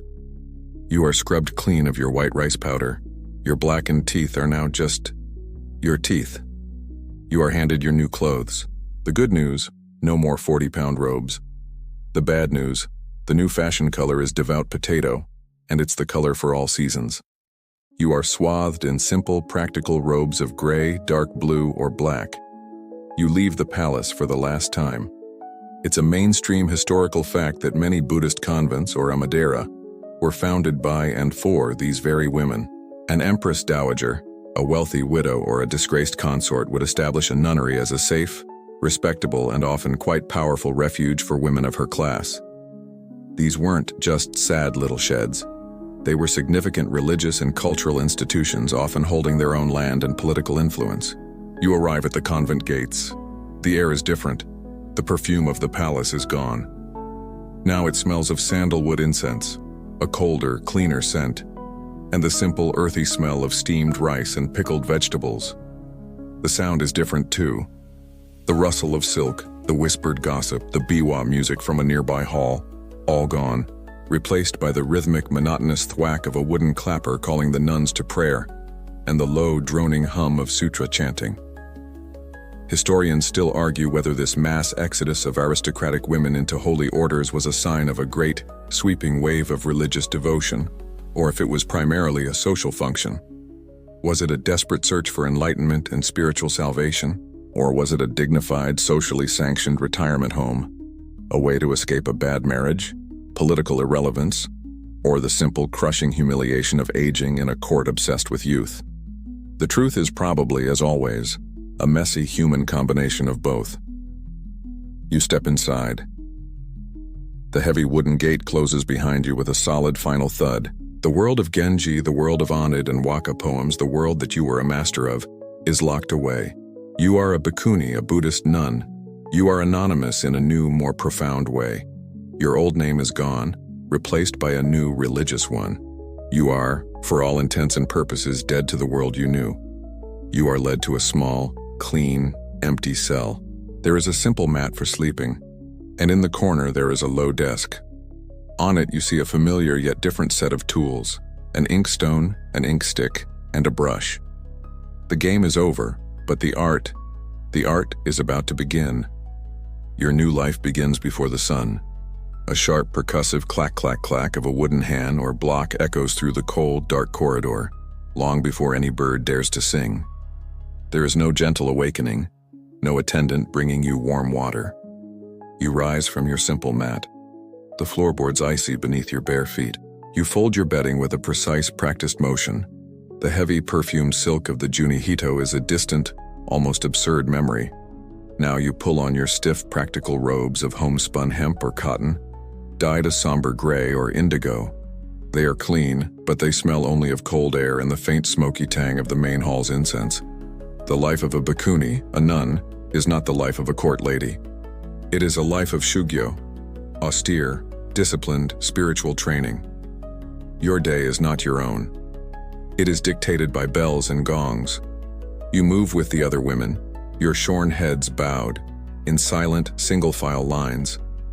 You go to the main hall, or hondo, for the pre-dawn service. You kneel on the hard wooden floor. There are no luxurious tatami mats here, no plush silk cushions, just dark, polished wood, worn smooth by decades of knees and feet. The air is so cold you can see your breath, and you begin to chant. It is a mainstream historical fact that the daily life of Buddhist monastics was, and is, centered on the recitation of sutras. Your voice, once used for witty, whispered repartee, now joins a low, rhythmic, droning chorus. You chant the Heart Sutra, the Lotus Sutra. You chant for an hour, 2 hours. Your mind, once scattered with 1,000 social anxieties, is now forced to focus on this one single point: the sound, the vibration, the ancient, sacred words that you may or may not even fully understand. After chanting, there is a simple, silent meal. This is not a high-end banquet of a dozen tiny, exquisite dishes. This is genmai, brown rice, a thin, salty soup, and 1 or 2 slivers of pickled daikon radish. You eat it all, gratefully, wasting nothing. Then, the day's work begins. Samu, work as a form of meditation. You might be assigned to the kitchens, scrubbing giant iron rice pots. You might be sent to the gardens not to compose poetry about flowers, but to pull weeds and harvest vegetables in the mud. You might be assigned to cleaning, sweeping those long wooden verandas, wiping down every single post until the entire compound is spotless. This is the Zen life that comes before the Zen gardens. It's just work. But for you, with your specific high-level skills, there is another, more important duty. After the manual labor is done, you are summoned to the Shakyodo, the sutra copying hall. This is where your old life and your new life finally meet. You enter a quiet, clean, well-lit room. Here, the tools are familiar: the Suzuri inkstone, the Sumi inkstick, the feud brush. But the paper is different. It's no longer the pastel-colored, perfumed paper of your love poems. It's often paper that has been dyed a deep, dark blue or purple, a color of solemnity. And your exemplar is not a witty poem. It's a Buddhist sutra, a dense, complex text written in the men's hand, the blocky, square kanji. Your task is to copy it. Exactly. Perfectly. One character at a time. This is Shakyo, or sutra copying, and it is the central spiritual and artistic practice of the convent. This is not a creative act. Or is it? Historians still argue whether life in the convent was a true liberation for these aristocratic women, or just a different, colder, more restrictive cage. Were they escaping the tyranny of marriage and childbirth, only to submit to the tyranny of bells and abbesses? But as you sit at the copying desk, you realize it might be something else entirely.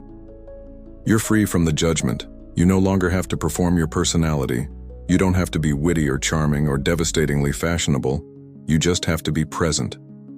Here's a quirky and rather poignant tidbit. This act of copying was not just for study.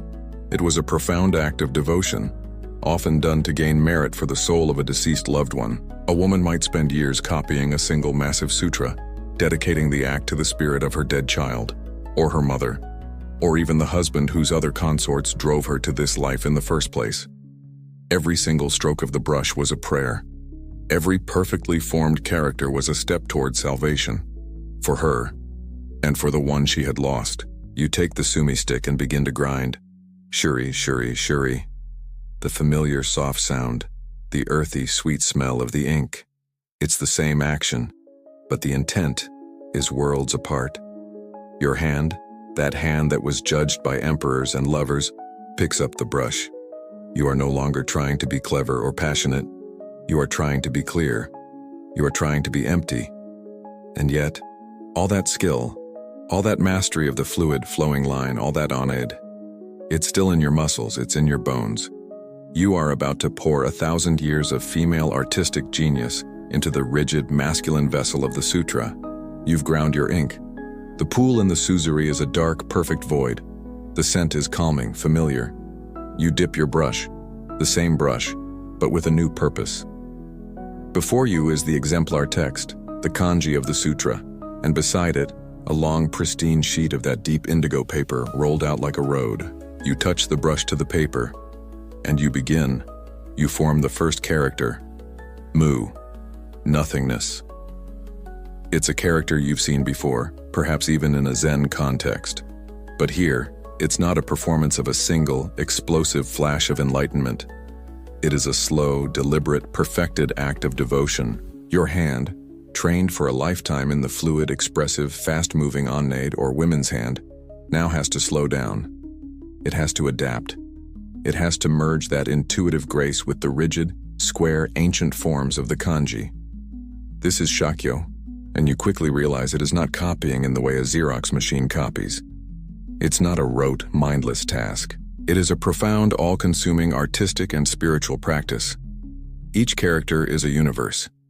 You must control the pressure of the brush with superhuman precision. The initial touch as the brush lands on the paper. The body of the stroke as you pull it, maintaining a consistent, saturated line. The release as you lift the brush, creating a clean, unfuzzed, tapered end. Every single dot, every horizontal line, every vertical stroke must be perfect. It's like the difference between humming a tune and singing a complex opera. Both are music, but this is a discipline that requires your entire being. Your breath must be controlled. If you breathe out in the middle of a long stroke, your hand will waver. So you learn to time your brushwork to the rhythm of your own slow, meditative breathing. You inhale as you charge the brush with ink. You hold, and you execute the stroke as you exhale, slowly, steadily. Your mind, your body, your breath, and the brush, they all become one single focused entity. It's a mainstream historical fact that Shakyo was a primary means of Buddhist practice for both laity and monastics for centuries. It was believed to generate immense spiritual merit, or kudoku. By replicating the sacred words of the Buddha, you were participating in their power. You were, in a very real sense, recreating the Dharma, the cosmic law, with your own hands. This merit could then be directed. You could dedicate this act to the healing of a sick parent, to the repose of an ancestor's soul, or in your case, to the soul of the child you lost or the empress you served. You are not just writing, you are praying with ink. As you work, you notice something fascinating. You're not just copying the sutra, you are illuminating it. Here's your quirky tidbit. The most lavish and devout sutra copying projects, often sponsored by wealthy empresses or consorts, were mind-bogglingly opulent. They weren't just black ink on blue paper. The paper itself might be dusted with gold and silver flecks. The title and end rollers of the scroll would be of the finest brocade or carved sandalwood. And sometimes, the text itself would be written not in sumi ink but in kinde, pure gold suspended in a thin animal glue. You might be painstakingly, slowly, painting the Heart Sutra in liquid gold. It's an act of devotion so intense, so costly, it's almost a defiant gesture against the very idea of worldly attachment. It's using the ultimate symbol of worldly wealth to express the ultimate spiritual truth of emptiness. This isn't the wabi-sabi rusticity of the later Zen tea house. This is a different aesthetic. This is the beauty of perfection. The beauty of a flawless golden character on a void of perfect deep blue night. You are pouring all of your Heian court training, your mastery of the brush, your eye for balance, your impeccable drilled-in taste into this new, sacred vessel. And a transformation occurs. The rigid, blocky men's hand kanji under your brush begins to soften. It's not that you're making mistakes, it's that you are infusing it with untold. Your women's hand is still there. Your strokes, though precise, have a subtle, living grace. The characters, though perfectly formed, have a faint, almost invisible musicality. You are not a machine. You are a master calligrapher. You are merging the two great streams of Japanese writing, the formal, male, intellectual kanji, and the fluid, female, emotional kana. Historians still argue whether the anonymous sutras copied in these convents represent a pure form of religious devotion, or if they are, in fact, a hidden, subversive art form. Are we looking at the work of a pious, selfless nun, or the work of a world-class artist, a Murasaki of the convent who simply had no other canvas? It's a false distinction. For her, they were the same thing. Her devotion was her art. Her art was her devotion. You look down the long hall. Dozens of other women are at their desks, their heads bowed, their hands moving in that same slow, controlled dance. The only sound is the shuri of someone grinding ink, the faint tap of a brush being set down. You realize you are in an art school, a spiritual factory. You are not a single, isolated artist. You are part of a collective, a generation of women, all pouring their immense, trapped, aristocratic talent into this one single sacred act. And in doing so, they are creating a new hybrid aesthetic, the perfect, sacred line, imbued with a hidden, human, and profoundly feminine grace. You are deep in the flow of your shakyo, your hand a steady breathing machine, your mind a calm, clear lake. You are pouring your entire being into this act, creating these perfect, golden characters. You are generating kudoku, or spiritual merit. You are doing this for the soul of your mother, your child, your empress. You are doing this for your own salvation. And it's a good thing too, because according to the official rule book of the very religion you are now dedicating your life to, you are going to need all the help you can get. As you pause to grind more ink, shuri, you overhear a visiting monk in the next hall instructing a group of novices. His voice is a low, confident drone. He's speaking, of course, about the sutras. He's speaking about the path to enlightenment, and then you hear him say it. He's explaining the gosho, or the 5 obstructions. This is a mainstream and deeply problematic historical fact of Buddhist doctrine at the time. A woman, purely by virtue of being born a woman, is subject to 5 spiritual impossibilities. She can never in her female form become a Brahma heavenly king, a Shakra, lord of the gods, a Mara, king of demons, a wheel-turning sage king, or, and this is the big one, a Buddha. It's a bit of a spiritual glass ceiling, isn't it? You can be a perfect nun. You can meditate until your knees fuse. You can copy sutras in liquid gold until your hands are permanently cramped. You can be wiser, more compassionate, and more disciplined than every man in the neighboring monastery. But, sorry, no Buddhahood for you. Wrong body. Please try again later. You pause your grinding. The ink in the suzuri is a dark, silent pool. This isn't just some abstract, dusty theological point. This is the central, lingering, contentious debate that hangs in the very air you breathe. It's the but that follows every act of female devotion. You have left a world, the heian court, where your value was determined by your aesthetic taste and your childbearing potential, only to enter a new world, the convent, where your spiritual potential is capped by your very existence. It's a truly impressive bait and switch. So what's the loophole? Oh, there's always a loophole. The doctrine doesn't say you can never become a Buddha. It just says you can't do it as a woman. And here's your quirky and frankly bizarre tidbit. The popular solution was a concept called hensho nanshi, or transformation into a male. The sutras, most notably the Lotus Sutra, offer this cosmic workaround. The most famous example is the story of the Dragon King's 8-year-old daughter. She is a brilliant, wise, enlightened prodigy, but she's a she. So, in a moment of high spiritual drama, she offers a priceless jewel to the Buddha and instantly transforms into a man and then immediately achieves perfect enlightenment. Simple as that. It's the universe's most insulting dress code. Enlightenment is a black tie-only event and you, madam, are in a dress. Go and change, and then you can come in. This is why your kudoku, the merit from your sutra copying, is so vital. You aren't just gaining general good vibes, you are gaining the spiritual currency necessary to, in your next life, be reborn as a man. You are literally working to erase your own female existence from the cosmic ledger. Historians still argue whether these doctrines were meant to be taken as literal, biological truth, or if they were primarily metaphorical tools for social and institutional control. Was this really about a deep-seated spiritual flaw in the female form? Or was it just a convenient way for a powerful male priesthood to ensure that all the abbots, all the masters, all the roshis, and all the temple leadership just happened to remain men? It's a way of saying, your devotion is wonderful, ladies. It's so pure. It's so supportive. Keep at it. Keep copying those sutras, keep funding our temples. But the actual management of enlightenment? We'll handle that from here.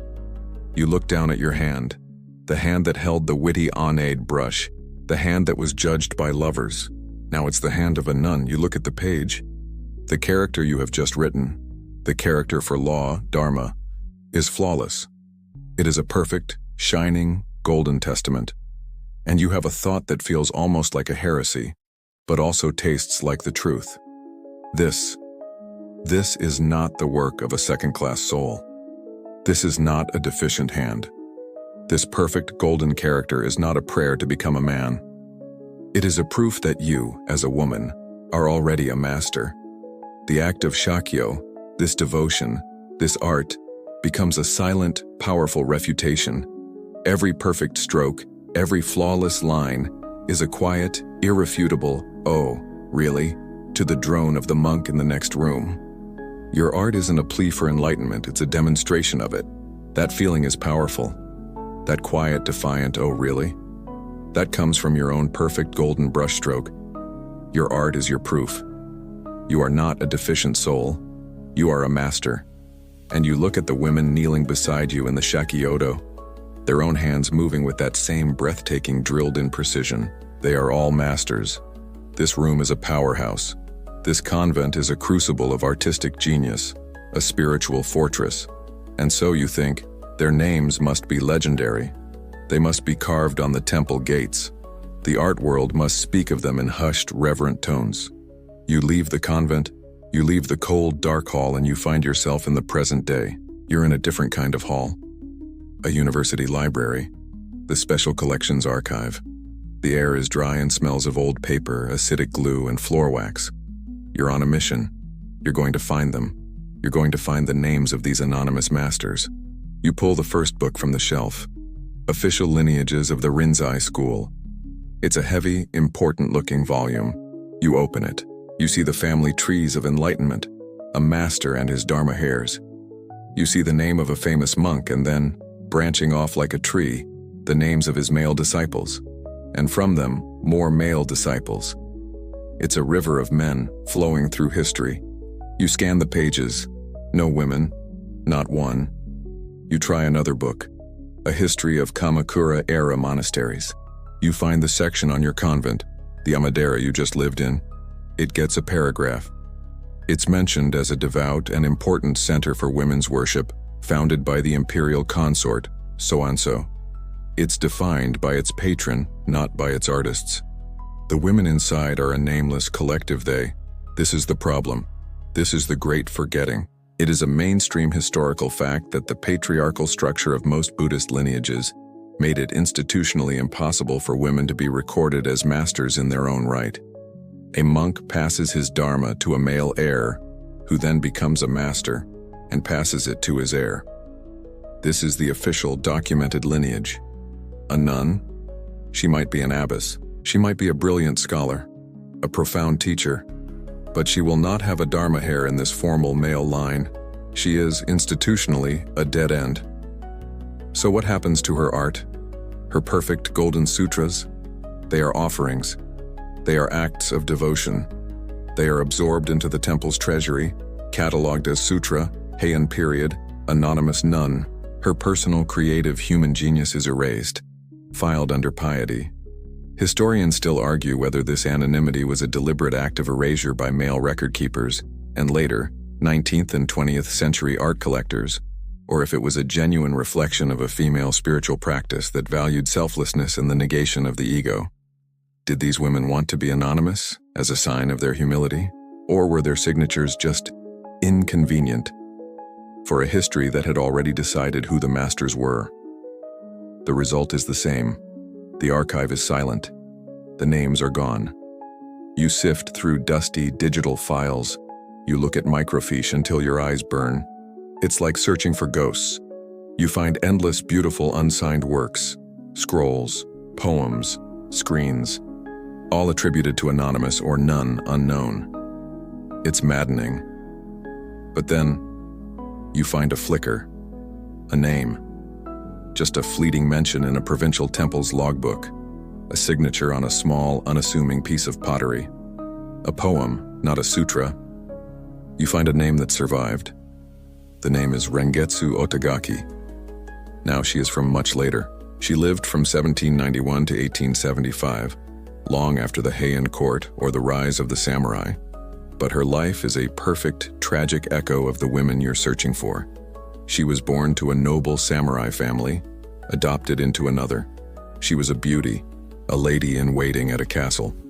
She was married twice, and she watched everyone die.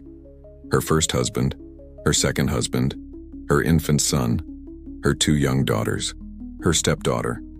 Her life was a relentless string of personal tragedies. So what did she do? She did the only thing she could. At the age of 33, she left the world. She joined a convent, shaved her head, and became a bhikkhuni, a nun. And she dedicated the rest of her long life, she lived to 84, to her art. She was a master poet in the classical waka style. That's right, the Heian tradition still alive. She was a master calligrapher, and she was a master potter, and she combined all three. She would make simple, rustic, slightly imperfect tea bowls or sake cups, and then, with a brushstroke that was at once incredibly skillful and profoundly humble, she would inscribe one of her own poems onto the damp clay. Her art was her. It was her grief, her acceptance, her faith. Here's your quirky and frankly hardcore tidbit. Rengetsu was so pestered by men, both samurai wanting her as a consort, even after she was a nun, and admirers wanting her art, that she took drastic measures. She was not interested. To make herself undesirable and prove her commitment, she supposedly pulled out her own teeth. This is the absolute polar opposite of the Heian court lady, who blackened her teeth for beauty. Rengetsu mutilated her own mouth for freedom. Her name, Rengetsu, means lotus moon. And she is this single, beautiful, surviving name in a sea of darkness. She proves it was possible. She proves that a woman, a nun, could be a singular, powerhouse, capital artist. Her existence makes you look back at the anonymous, silent convents of the Heian and Kamakura periods, and you know, with an absolute certainty, that they were filled with women just like her.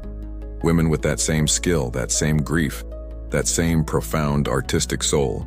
They just didn't get to sign their work. You found that one name, Rengetsu, a lotus moon in the dark water, and she serves as a beacon.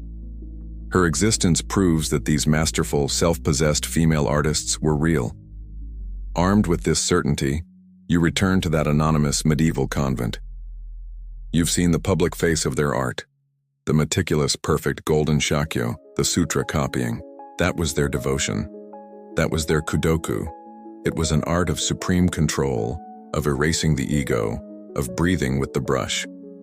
But now you're invited into a different room, a back room. This isn't the public solemn shakyodo. This is a smaller private studio, maybe the abbess's personal quarters. The light is different. It's not the steady, even light needed for perfect copying. It's a room of shadows and a single bright shaft of afternoon sun, dust motes dancing within it. And the energy here is not one of control, it's one of release. You watch an older nun. She's not a novice, she's a veteran. She's been in this convent for 50 years. She's copied the Lotus Sutra in gold twice. Her hand is as steady as a rock, but she's not doing that now. She's standing, not kneeling. Her robes are tucked up. Before her is not a long, pristine scroll, but a single large, absorbent sheet of washi paper. Her suzuri is filled not with thick, velvety ink, but with a thin, watery, grayish-black tenboku. And she is not holding the brush in that precise three-fingered shakyo grip. She's holding it loosely, almost carelessly, from the very end of the bamboo handle. She takes a deep breath. She seems to look through the paper, not at it. Her eyes are half closed. She's in a state of deep, focused calm. Then, in a single, sudden, violent yet graceful motion, she moves. Her arm flashes. The brush, loaded with watery ink, snaps across the paper. It's not a stroke, it's a splash. Ink flies. A dark, jagged, wet explosion appears on the white paper. It's a mess. It's a beautiful, chaotic, accidental mess. She's broken the ink. This is haboku, the flung ink or broken ink style. This is a mainstream historical fact. This haboku technique is one of the most iconic styles of Zen art. It's famously associated with the 15th century master Sesshu Toyo, whose flung ink landscape is a national treasure. It's held up as the pinnacle of masculine Zen genius, the enlightenment stroke, the moment of pure, spontaneous satori, insight, captured on paper, where the artist is a mere channel for the universe. It's abstract expressionism, 500 years before Jackson Pollock. But you're watching a nun do it centuries before Sesshu, and she's not finished. She stares at the splash. She cocks her head. The ink is bleeding, the Najimi halo spreading, forming a fuzzy gray landscape of its own. She sees something in the chaos. Now, with a different brush, a drier brush, she darts in. With 2 or 3 quick, sharp, dark strokes, she adds a line. Suddenly, the chaotic splash isn't a splash anymore. It's a mountain, its peak shrouded in the mist of the watery ink. She adds a tiny, dark triangle at the bottom. It's a hut. 2 more lines. A boat. She has not painted a landscape. She has found one. She has acted as a midwife, helping the landscape that was already in the ink be born onto the paper. It's a complete reversal of the shakyo. That was about perfect human control. This is about perfect human surrender. Here is your quirky tidbit. This Rorschach test method of painting is exactly how the masters described it. It's a controlled accident. They wouldn't plan to paint a mountain. They would splash and then see the mountain in the splash, and their few finishing strokes were just to help the viewer see it too. It's an art of profound, intuitive trust. This is radical. This is not the art of a second-class soul. This is the art of a mind that has gone so far beyond the rules that it can now break them beautifully. This isn't copying the Dharma. This is being the Dharma, spontaneous, empty, and complete. So where did this come from? Historians still argue whether this haboku style was invented in these convents, or if it was simply a parallel practice shared with the male monks. The official story is that it was imported from Chinese Chan Buddhist painters. But as you watch this nun, you see the link. You see the real ancestor. This isn't just Chinese Chan. This is Onade, the women's hand, taken to its logical, spiritual extreme. Remember the Heian court? The fluid, cursive, fast-moving hiragana script. The script that was based on flow, not on rigid squares. The script that was all about grace and speed. This haboku splash. It's the Onade stroke, supercharged with spiritual intent. It's the Heian lady's fluid line, freed from the job of writing a poem and allowed to just be itself. It's the same gesture, the same wrist, the same muscle memory. You realize the official story has it backwards. The male Zen masters, the ones in the history books, the Sesshus and the Hakuins, they didn't invent this. They didn't create this fluid, spontaneous, enlightened line from nothing. They learned it. They inherited it from this forgotten archive, from 1,000 years of anonymous court ladies and nuns who had already perfected the fluid, intuitive women's hand. The monks just took that feminine line, stripped it of its frivolous poetic content, and rebranded it as masculine Zen enlightenment. They are the ones who made it famous, who made it loud. But they were not the ones who planted the seed. You're staring at that flung ink landscape, the one the old nun found in the splash. The mountain in the mist, the tiny boat. It's a masterpiece. And it's a masterpiece of restraint. It's almost more paper than it is ink. It's a whisper, not a shout. And now, you finally see the distinction, the great dividing line in the art. You've been looking at two different archives all along, and now you can finally define them. You pull out that book from the library again, the one titled Masters of Zen Ink. You open it back to that painting by Seshu, or the fierce, staring portraits of Bodhidharma by Hakuin. You put them side by side with the art you've just witnessed from the nun's hand. The difference is stark. It's not about good versus bad. It's about two completely different languages. The official Zen art, the one that made it into the books, is the one that was favored by the new bosses in town, the samurai. It's a mainstream historical fact that during the Kamakura and Muromachi periods, Zen Buddhism became the favored religion of the samurai class. The shoguns and powerful daimyo, feudal lords, patronized the Great Five Mountains Gozan temples in Kyoto and Kamakura. They poured money into them, and they wanted an aesthetic that reflected their values. What are samurai values? Discipline, strength, control, power, a decisive single-stroke victory, a life lived on the edge of death. The Zen art they sponsored reflected this perfectly. It's a muscular art. The lines are bony, jagged, and fast. The ink is often dark, thick noboku, applied with a stiff, resilient brush. It's an art of confrontation. The brush attacks the paper. It's the katsu, the famous enlightenment shout of a Zen master, rendered in ink. It's meant to shock you, to jolt you out of your conventional thinking. And here's your quirky tidbit. This connection was not just metaphorical. Many of these famous Zen masters were also sword-fighting tutors to their samurai patrons. There was a popular concept called kenzanichinyo, meaning the sword and Zen are one. The perfect brushstroke was seen as identical to the perfect sword cut. It had to be executed with no fear, no hesitation, no ego, and no thought. A fumbling, hesitant, retouched brushstroke was as disgraceful as a fumbled sword cut. It meant your mind was not empty. It meant you were, spiritually, dead. Now you look back at the nun's painting. It's not that. It's not a sword cut. It's a breath. It's a softer, fluid line. It's not bony. It's fleshy. It's not jagged. It's absorbent. The ink is watery tenboku and it bleeds. It forms that soft Najimi halo. The samurai style fights the paper, conquers it. This female style collaborates with the paper. It yields to it. It lets the water and the washi fibers do half the work. It's not about the instant, violent shock of Satori. It's about the process. It's about the quiet, slow, unfolding acceptance of reality. This is the onad, the women's hand, matured and infused with centuries of spiritual practice. It's the grace of the Heian court, the mono no aware, gentle sadness, and the refined taste of Murasaki, all distilled into a single, humble, profound gesture. It's not weak. Don't ever call it weak. It's the difference between a rock and water. The rock is strong, yes, but the water, in its softness and persistence, will wear the rock down to sand. This is the art of the water. Historians still argue whether this softer style from the convents was a conscious aesthetic choice, a quiet rebellion against the loud, macho swordstroke art of the male monasteries, or if it was simply an unconscious, unbroken continuation of their Heian-era onade training.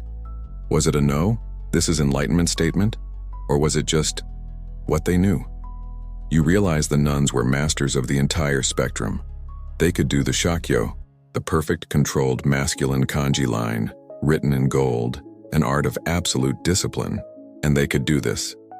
The haboku, the broken ink, the perfect, uncontrolled feminine splash, an art of absolute surrender. They had the yang and the yin. The famous male masters with their katsu stroke were often just masters of the yang. They were just one end of the brush. The nuns held the whole thing. You're still looking at that haboku splash, that mountain in the mist that the nun found in the ink. And now you look again, but this time, you consciously force your eyes to do something different. You stop looking at the ink. You start looking at the paper. You look at the vast white absorbent washi that surrounds the splash of gray. You look at the empty space between the dark dot of the boat and the watery line of the shore. You look at the nothing that forms the sky, the air, and the rest of the mist. And you realize, with a sudden, profound jolt, that this nothing isn't nothing at all. It's not empty.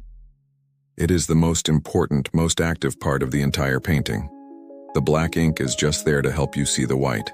You've just discovered the concept of Ma, 9V 593. This is a notoriously difficult word to translate. It doesn't mean emptiness in a negative, void, or lacking sense. It means interval, pause, gap, or the space between. It's the silence between two musical notes. It's the pause after a line of poetry. It's the unstroked, unsanded, unraked bit of nothing that makes the something next to it beautiful.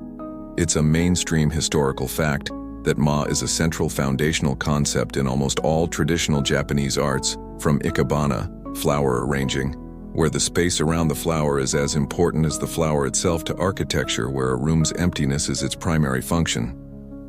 This is the great philosophical gift of this aesthetic, and you realize these women, these nuns, were the absolute, undisputed masters of it. How? You trace it all the way back. Remember the Heian court? Remember that onade, that women's hand hiragana script? It was a flowing, cursive script. The characters were not individual blocky boxes like kanji. They were connected. A single stroke might form half a character, loop down, and start the next one. The art of onade was not in the strokes themselves, but in the flow, the rhythm, the musical relationship between them. And what creates rhythm? The pause, the space. A Heian court lady practicing her onade was intuitively mastering Ma every single time she picked up her brush. She was mastering the art of the beautiful gap. Now fast forward to the convent. She takes that intuitive, rhythmic female skill and she applies it to her new spiritual life.